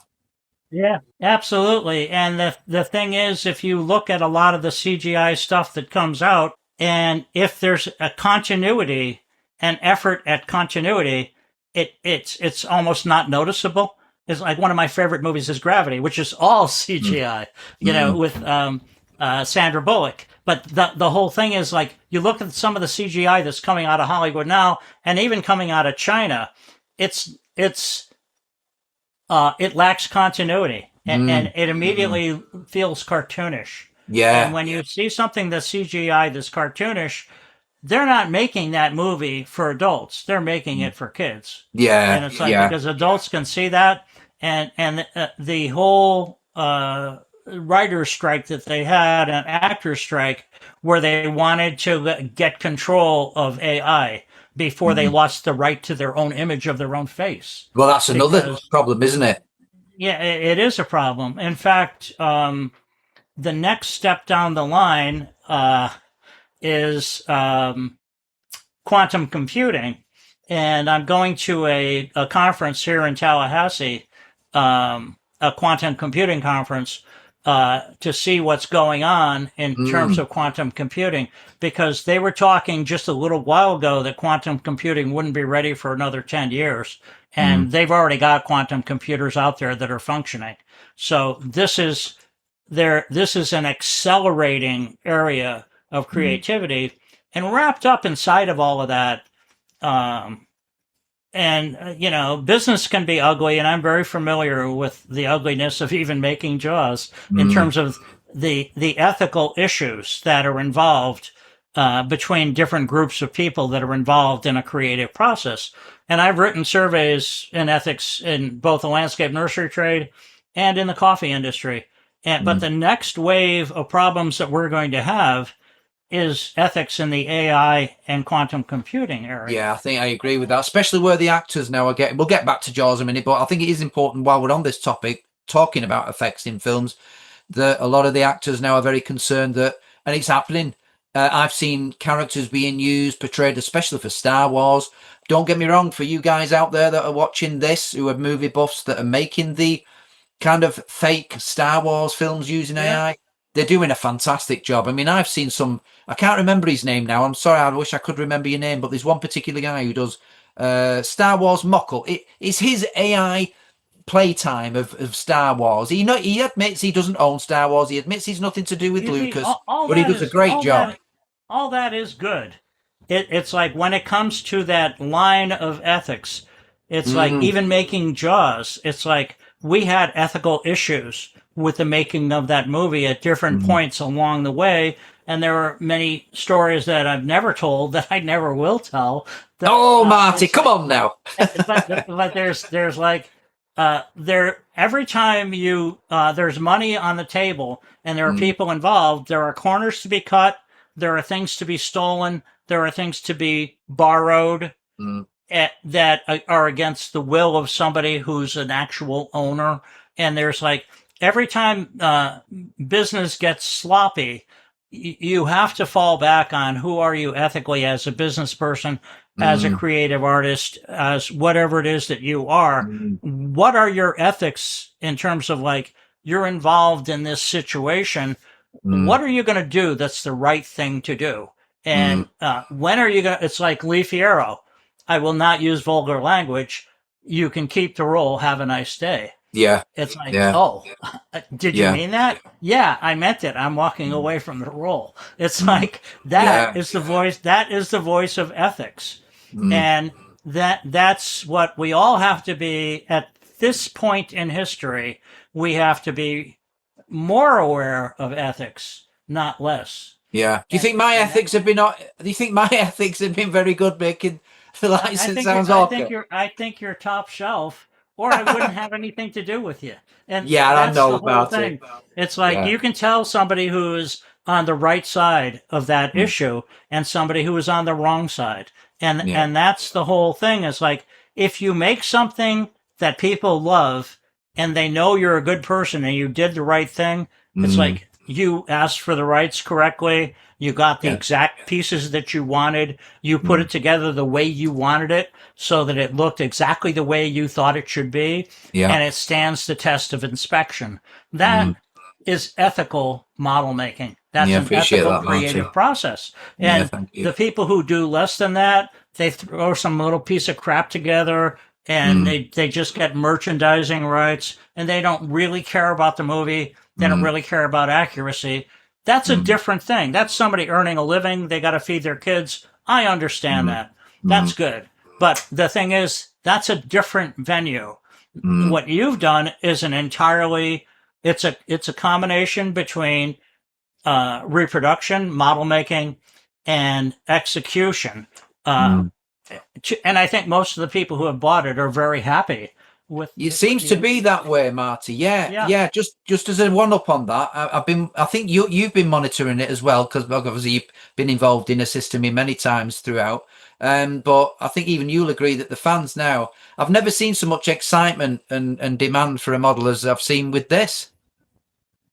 Yeah, and it's going to go on over time, and who knows where all those models are going to end up. They may end up in bars behind the bar. They may end up in living rooms. They may end up in museums. They may end up in private movie theaters. Wherever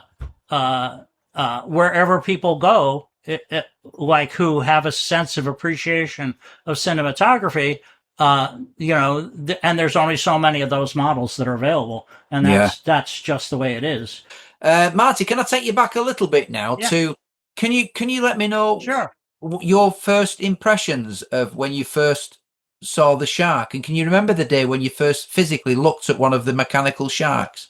Yes, because we unloaded them, and right. The 3-story building in Northern Asterix Boathouse has a double door at the top of the gable where the gables meet, and the double door opens up, and there's a beam that comes out. That beam is used to pull like small outboard motorboats, tenders, smaller craft, because they stored those boats up on the 3rd floor. Right. So when they delivered the shark, they delivered them one at a time to be lifted up off the flatbed, up 3 stories, and then into the double doors, and then moved to the back of the boathouse 1, 2, 3, and I think there was a half head there too at some point. But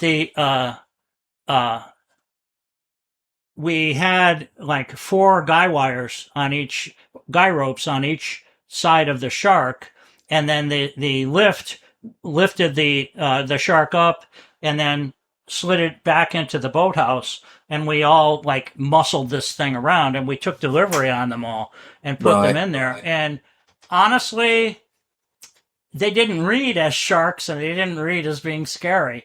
They looked. Was this because it was before Ward Welton's mastery to make them look realistic? Yeah, it looked like a big foam shark model. And like you could see all the machinery inside of it and stuff, and it was like, what's the big deal? It's just a shark, and it's not even a shark. It's like it's about that thick, the foam, And it's like, little did I realize how much time I'd be spending crawling around inside of that thing fixing it. So, but that was after we got to the dead strike on the beach scene, and then we got to the shooting of the Quint's house. Then the dead strike on Quint's house, because that had to come down quick. That had to be gone, and then we had to restore that site to exactly. We saved the trash, and we put the trash back on the ground after we took the house down. That's what you call continuity. Yeah, because they wanted it restored exactly the way it was, and we said, okay, we'll even save the trash. So, but and then I built Shark City, which is where the sharks were stored over in Oak Bluffs on the other side of the harbor, and built Shark City and this giant set of gates that I made. And then we had the dock going out, and we had these 3 pontoon boats that had a shark in each one. And then I would work there repairing the sharks late at night. I would be doing carpentry and whatnot during the day. And then I would drive over there, and as they delivered the shark, then I'd meet with Ward and Bob Matty, and they would say, well, the shark is ripped here, and the shark's over here, and it's like it's falling apart on the inside. You need to do this, you need to do that, you need to swap out the teeth, go from soft teeth to hard teeth, or vice versa. And they showed me how to mold teeth and how to install the teeth and how to repair it all. So they would all go away, and I would be there for the rest of the night. I'd eat dinner someplace, and then I would just go back and work on the sharks that needed to be repaired. And any particular repair took a minimum of 3 hours, because you have to time the epoxy. There's flexible epoxy that you put the teeth in with, or that you patch the jaws with, and the jowls, and or any rip on the inside where it's delaminating from the interior skeleton and has to be reattached. So it's like I would have to punch a hole through it, clamp it together, fix that, then take the clamp off and patch the hole where I had to put the clamp through. And then I would grind that all off and get it ready to be painted. And then the next day Ward would come and he would paint it, and he'd do his color matching thing. Brilliant. And everything would be fine. And then, that shark would leave, and then I would start working on the next one. And then the next day, the exact same shark that I fixed the day before came back totally wrecked, and I'd have to fix that one. Crazy. And it's just this constant stream. And the whole time I'm making things that needed to be made. It's like I made probably a dozen or 15 plywood toolboxes that were like 2 feet by 3 feet by 2 feet. It's just like with like a hinged box with like a lock and all the rest of that stuff, because all the people that were there needed those things to ship their stuff back to California with, all the tools they had acquired. Right. What's called a job tool. Now, a job tool is something that's paid for by the company but used by the construction person, and then that job tool ends up being owned by some construction person, not the company. So that's the way that works with the Hollywood construction people. So Marty, so when I'm just going, can we just backtrack to Shark a little bit? So when you was obviously you was getting very proficient, wasn't you? In especially the jowls suffered a lot of stress because of the opening and closing. Those are the common repairs. Yeah, because they're always opening and closing the mouth and tearing it up. Yeah, and when you think, Marty, you guys must have done a bloody good job, really, because that shark, i.e. the sled shark, the forces that must have been exerted on that, even though it was open-sided and the water was gushing through as they was being pulled through the water, must have been immense forces. And for the sharks to have remained as intact as they did for as long as they did in between takes or during takes must have been testimony to the materials that you guys used at that time in the 70s. Well, when you think about it, there's aircraft tubing that's used. I'll put some pictures on here in a minute. Yeah. Yeah. So that aircraft tubing is what the foam was attached to. What was it attached, Marty? What was that foam? So you've got the tube in, basically its skeleton, and what? So then you've got the foam on the skin and the foam. What material did you bond it to that framing with? What you do is you take a piece of 4-way ripstop nylon. 4-way ripstop, yeah. You've got the foam is out here. Yes. And this is the aircraft grade tubing, and you basically paint epoxy, flexible epoxy between the foam and the arm. That must have been some pretty tough stuff, Marty. Yeah, and then you take a piece of 4-way ripstop nylon, you dip it in flexible epoxy, and you put it on like that. Right. And then you like put a piece of 2x4 or something across the shark inside so that it's pushing. So it keeps it bonded. It's pushed right there, with pressure. Then you take there's something, and I've talked to you about this, but the audience might have forgotten it. There's something called a hog ring, which is it's about a 1-inch thing, and it's shaped like this. And you take that while it's pressured up against there, and you take the hog ring and you staple the 4-way ripstop nylon tightly to the foam and to the everywhere along the way, and then you put another layer of 4-way ripstop nylon in a different direction, and you put like 3 to 4 layers of 4-way ripstop nylon, and then you take your razor knife and you cut, and you pull those hog rings out, and then you just dab it with a little bit of epoxy, so it's nothing but an epoxy seal to the thing. And that's pretty strong. Sounds like it. If you need to have it set up fast, you use more hardener. If you can lose less hardener, it'll take 2 or 3 hours to cure, but it's a much stronger bond. So when I was patching the inside of the shark, I would go with a longer cure time to make it a stronger bond. Wow. And the same thing with the teeth and with the jowls. It's like, it's a fine line between flexibility and rigidity, because the more flexible it is, the stronger it's going to be. The more rigid it is, the faster you can do the repair. And all that's based on when does this thing have to be out there shooting. So it's like, it's every single wound, every single tear, every single repair is an individual timeline decision. When do I need to have this ready? Because I'm working sometimes 7 or 8 repairs, and I'm being busy all the time with each one. It's multitasking enough to drive you crazy. Yeah. It's just like doing the beach scene and doing Quinn's house and doing the ORCA renovation at the same time. It's like, you've got to juggle these eggs, and you've got 12 eggs up in the air. 7 of them are soft boiled, and the rest are hard boiled. You're gonna have to figure out from how they feel whether or not they're soft boiled or not. Well, I was just going to say, presumably, what's your memories of them? Because obviously, when they've been out to sea, the foam absorbed a lot of the seawater, didn't it? So, what's your memories of what condition they were when they were brought in for you to repair, restore? The foam acquired salt water, and everything that's in salt water, and it never got washed out. So the microorganisms that are naturally occurring in the ocean continue to multiply inside the shark, and it literally smells like a very bad low tide. Really?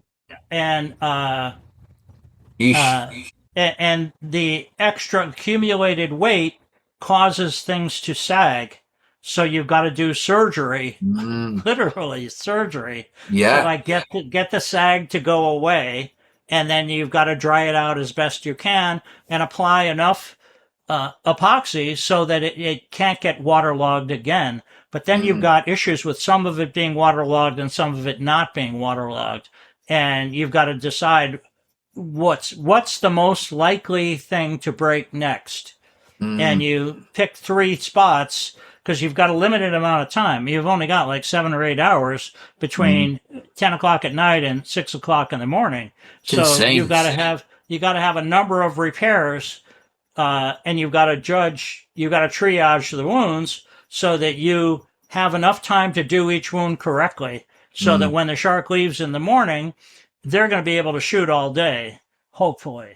When you think though, Mark, so there again, you've got to admit that Bob Matty, you, Ward Weldon, all the boys making it look real, making it perform, making it function. That shark was a force of nature, really. Come on. It was, but it's just like the boat. It's a force of nature on camera, but in reality, it's hanging on by its fingernails. Yeah, absolutely. But it just took the punishment, didn't it? Of course, you guys needed to repair it, but it was a team. It was Bob Matty, it was Roy Arbogast, and Roy Arbogast's son Michael. Michael's a 10-year-old kid who was working with me because Roy had to work on sharks and doing other things, and I was babysitting Michael. So Michael would help me set the teeth. I would ask him to check the continuity. Nice. He would fiddle with the pliers, and he molded the teeth and took them out of the mold, and then I made more teeth, and he would finish the grinding the edges off so they all looked the same. So, and he was a good little kid. He was like 10 years old, so he was like kind of like a mascot special effects guy. And I enjoyed working with them because I love kids like that. It's like Phil's kid Brandon is the same way. Yeah. He's very. Hi, very Phil. By the way, Phil Elric, how are you doing, Branny? Yeah. Hey, Phil. Hi, Brandon. Give him a shout out. But and Martin Bushell as well, by the way. But go on, Ma. But Michael Arbogast is one of those people that you wouldn't even know the kid had been involved in the movie. For the people who are ethically bound to the success of the movie, there was a family feel and there was a trust involved. And that's what made the movie successful, because the people who were on the other side of that line disappeared halfway through the beach scene. And the only people left were people who were dedicated to the ethical success of the movie and theoretically Steven Spielberg's success. So as those people fell away, there was like this family atmosphere, and the communication was really good. The pressure was still there, but there was a commonality of purpose. And that commonality of purpose is, I believe, what actually made the movie work. Because at the beginning, it was really cacophony, unbelievable. It was like a bunch of people all talking at the same time, people yelling and hollering and screaming about money and about color and about paint and about the weather and about the ocean and about each other and about how we do things in Hollywood and how we do things on Martha's Vineyard and how we do this and how we do that. And it was just like, let's just get the job done. Yeah. I pictured that as you were saying that. What are we doing next? What has to happen next? Let's get this done. Stop with the nonsense and let's do something. Let's physically use our time to make the job happen. And going back to the ORCA, I know we're jumping, but the fans will enjoy this anyway, because they'll enjoy that we're bouncing from one thing to another. I don't think there's anything that the fans wouldn't be enjoyable to listen to me and you talking about. But so if we go back to the ORCA, when you got the steering wheel, which was a Wilcox and Crittenden steering wheel, where did that come from? Was that in the original? There's two sources of those collectible screen accurate items. One is they had somebody who was a shopper that would go off island to either New Bedford or up to Marblehead and go through marine stuff with a list from Joe Alves. Or there was a junk pile at Edgartown Marine where they had a lot of boats that had not made it, and the parts of boats that had not made it. Yeah, I bet that's where a lot of them came from, Marty. And a lot of it came from the Edgartown Marine scrap heap. Now, Joe brought a bunch of stuff from Hollywood with him that he wanted used in the movie, and that's a different thing altogether. And then there was the Edgartown Marine stuff. Now, for instance, Joe brought the refrigerator hardware. You know, that hardware on a restaurant walk-in. You know, Right. that handle Yeah. on the that's the handle that was used on the door to the fridge in the coroner's office where Chrissy's arm was. Right. Now, there wasn't, by the way, what coroner's office has a refrigerator 2 feet by 2 feet, let's say 30 by 30, that's like 36 inches deep? That refrigerator doesn't exist. It never would exist. Why would it exist? To hold one arm? It's like, but we made that. And the guy who made it, his name is Charlie Meade. And I'm good friends with Charlie and his wife, Candace. Candace was a waitress at the Black Dog way back then. Yeah. So, but Charlie made the door to that freezer, the surrounding part, and the door, and the refrigerator hardware that Joe Alves had, both the latch and the hinges. So that's in the coroner's scene where they open that up, take the thing out, put it on the table, and Dreyfus does his. This is the feeding of a moray eel or whatever the heck he says. Yeah, a goldfish. But that door, it's like on the screen for like less than a minute. But that door was made by someone. Hey Marty, I wonder whatever happened to that door. It was a piece of junk. It was a rough piece of pine, and it was covered with Bondo, like automotive Bondo. Yes. And smoothed out, and then Ward painted it a bright white, so it looked like enamel. Well, I tell you what, it looks all of the metal and the enamel, and so really it was made long for the long arm, weren't it? That's it. That's the long arm of the law. Yeah, the long guy. Yeah, Brodie's Law. But what a fantastic, do you know, Marty, that's very interesting because it never occurred to me. I mean, I love that scene. And the coroner, he was a real coroner, wasn't he? Yes, that was Dr. Nevin. Dr. Nevin. He was an Edgartown doctor. Oh, and my goodness, let Polly do the printing. She was, I only wish she would have been in the film a lot more than she was. Well, you see, all of these local, Sherry Rhodes, who was a wonderful, really sweet. She was the casting lady, wasn't she, Marty? She was the casting director. Yeah. I got to know her pretty well. She was. Did you? I'm sure she was extremely personable.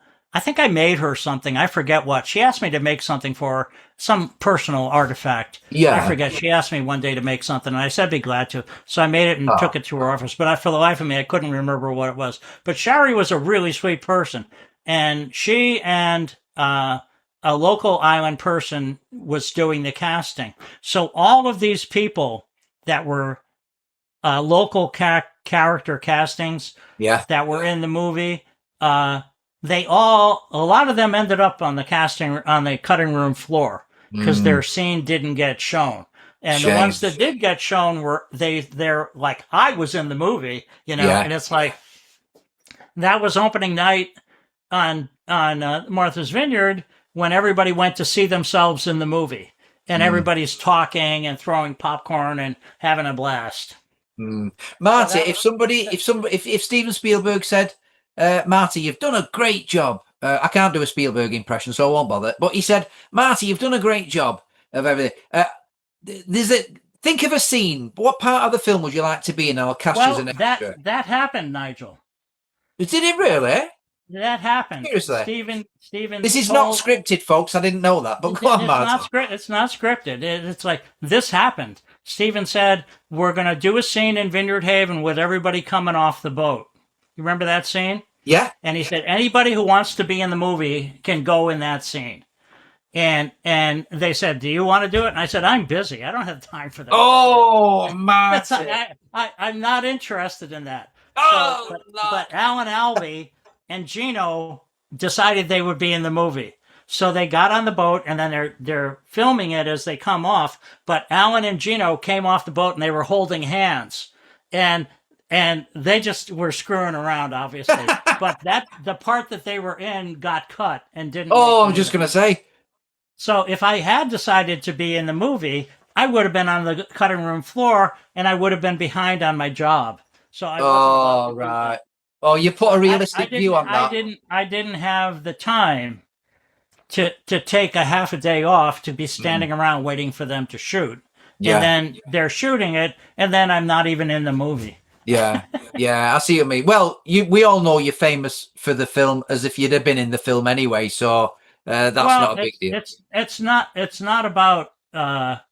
It's like I did my job. I'm happy to tell people about my job, and people know that human beings and this human being actually did things with other human beings to make this movie happen. Yeah. That's not part of the story Jaws, but it made the story Jaws. Yeah. And that's something that, like, everybody, like, the organizational chart has like between 8 and 12 arms, and Ward Welton is at the bottom of one of those arms, and he's below Joe Alves.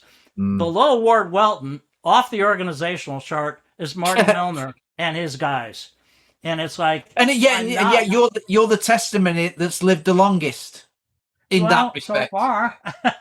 You know what I mean? I know. But the thing is, it's like it's like, to put it in perspective, I'm not claiming to have made the movie Jaws or to have been all that important, but I did my job, and my job to help other people be successful with what they did. It's like, I did an interview with somebody who's doing a biography of Joe Alves, and they asked me, what exactly was it like to work with Joe Alves? Well, Joe Alves, his job is to design the production and to have everything perfect. So when the director places an actor into that scene is perfect.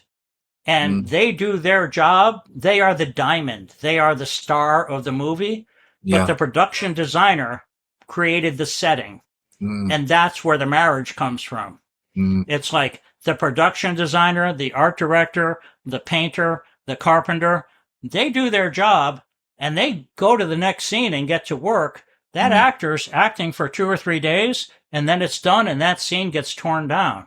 Yeah. It's like Joe Alves, his job is to create a believable continuity of storytelling.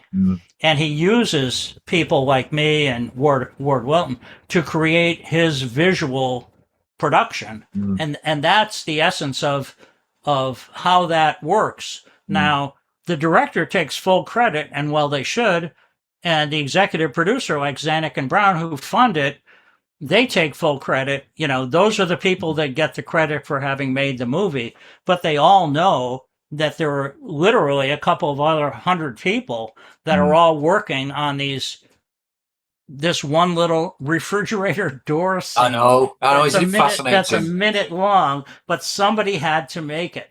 Yeah. And it had to be believable, and more importantly, it had to be invisible. It's not to look like a fabricated. You've seen that door open and close probably 20 times. Oh, more than that. Thousands. Never once registered. What are they doing with a tiny little refrigerator? No, I know, isn't it? What do they get cadaver parts off the beach every week? Yeah. Well, that's the way it. See, that's the whole point. That's the movie making magic.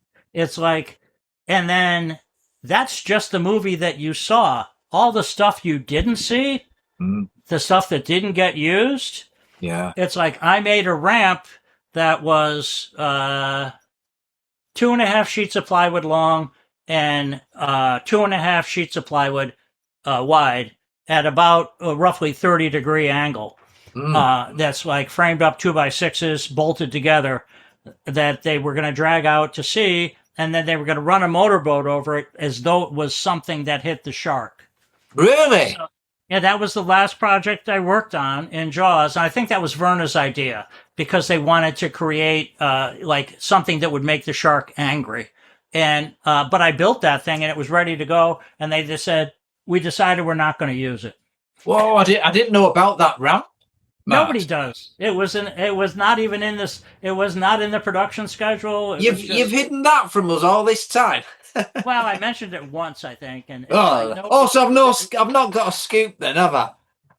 So the thing is, it's like, and I made that towards the end of September, and they were gone by the first week of October.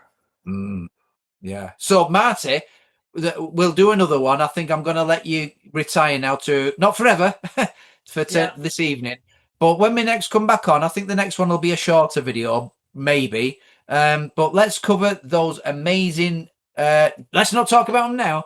But the amazing Amity welcomes you billboard signs, which I absolutely adore. And for the fans of the boat from AGORA Models, I created, well, basically, this is very true. Listen to this, Marty.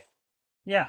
Universal Pictures provided AGORA Models with an image to put on the billboard, which comes with the collector's edition of this. No. So I had to completely Photoshop, redesign it. And that was a task to get that right, like you don't believe. But eventually, persistence, I got that billboard as it looks in the film.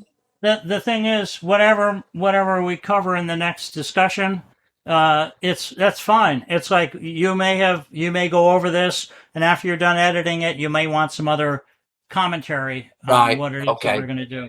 Brilliant, and, superb. Right, Marty. Well, I'm going to let you go because I don't know about you. I'm gagging for a coffee. Yeah. And Marty, I look forward to speaking to you again. Okay. We'll off camera. We'll arrange when we'll next do that. So I'm going to shut down now in a minute, Marty, and then I'll just briefly call you on Messenger just for 2 seconds. We'll just tie up a few loose ends, and then we'll reconvene for in the week to do another episode. But I've thoroughly enjoyed this, and I found things out. I mean, that refrigerator thing was just brilliant for me. That was fantastic. There are so many parts in that movie that are things that somebody made, and they made it invisible. Yeah, it's so invisible you don't even notice it. But and that goes testimony to your work as well, Marty. The repairing of the jowls of the shark. You know, the fabricated. Well, I didn't have time to do the refrigerator door, and it had to be done quickly. So I called up my friend Charlie, because I knew Charlie because of Candace. And I said, Charlie, can you do this? And he said, I'm busy right now. And I said, well, do it as a favor for me. He said, okay, I'll do it. And I said, we'll pay you by the hour, however long it takes you, but we need it in 2 days. Wow. and he said, fine. So he made it and delivered it. Ward quickly bondoed it and painted it. It's good to go. Terrific, absolutely terrific. And can I just say to the people watching this video, if there's anyone out there who actually lives on Martha's Vineyard or lived or lives, and you've got a little piece of Jaws history, it could be a plank from the boat, it could be one of the grey life buoys on the side of the flying bridge of the Orca. If anybody out there has got a little bit that the granddad might have left them, or the mum or dad left them, put a comment below and just let me and Marty know if you've got something from the Jaws filming that you may have that we don't know that you've got, and Marty doesn't know that you've got. Well, somebody's got the chum machine from Quint's basement. Yeah. Yes. There's a gray chum machine. Somebody does have the door to Quint's business that says Quint Custom Charters. Because must be. When we were tearing that down, all that stuff disappeared. So that stuff does exist on the Vineyard, and I know that door exists because I've seen. Come on, folks. Yeah, come on. Let me and Marty know if there's any Jaws memorabilia that's been used. Let us know, and it'd be nice if we could have a little chat with them or see a picture or something. And next time we'll talk about the seagull ship, because we will go back to stepping aboard the Orca again in our next chat, because there's lots of the aspects we've not covered yet. We can talk about the pilot. We could talk about the pilot whale in the basement of Quint's house. Oh yes, right. We'll do that, and I'll make a list of other exciting treats and tidbits we can talk about, Marty, because I know there's plenty there in that mind of yours. All right, Marty. Well, you have a great evening. It's been absolute pleasure beyond words to speak to you tonight. And you have become a firm friend of mine. I appreciate that. Don't drive yourself crazy with the editing. Just take it at your own pace. I will do. And I'll speak to you soon, Marty. Bye. Shortly. Bye-bye.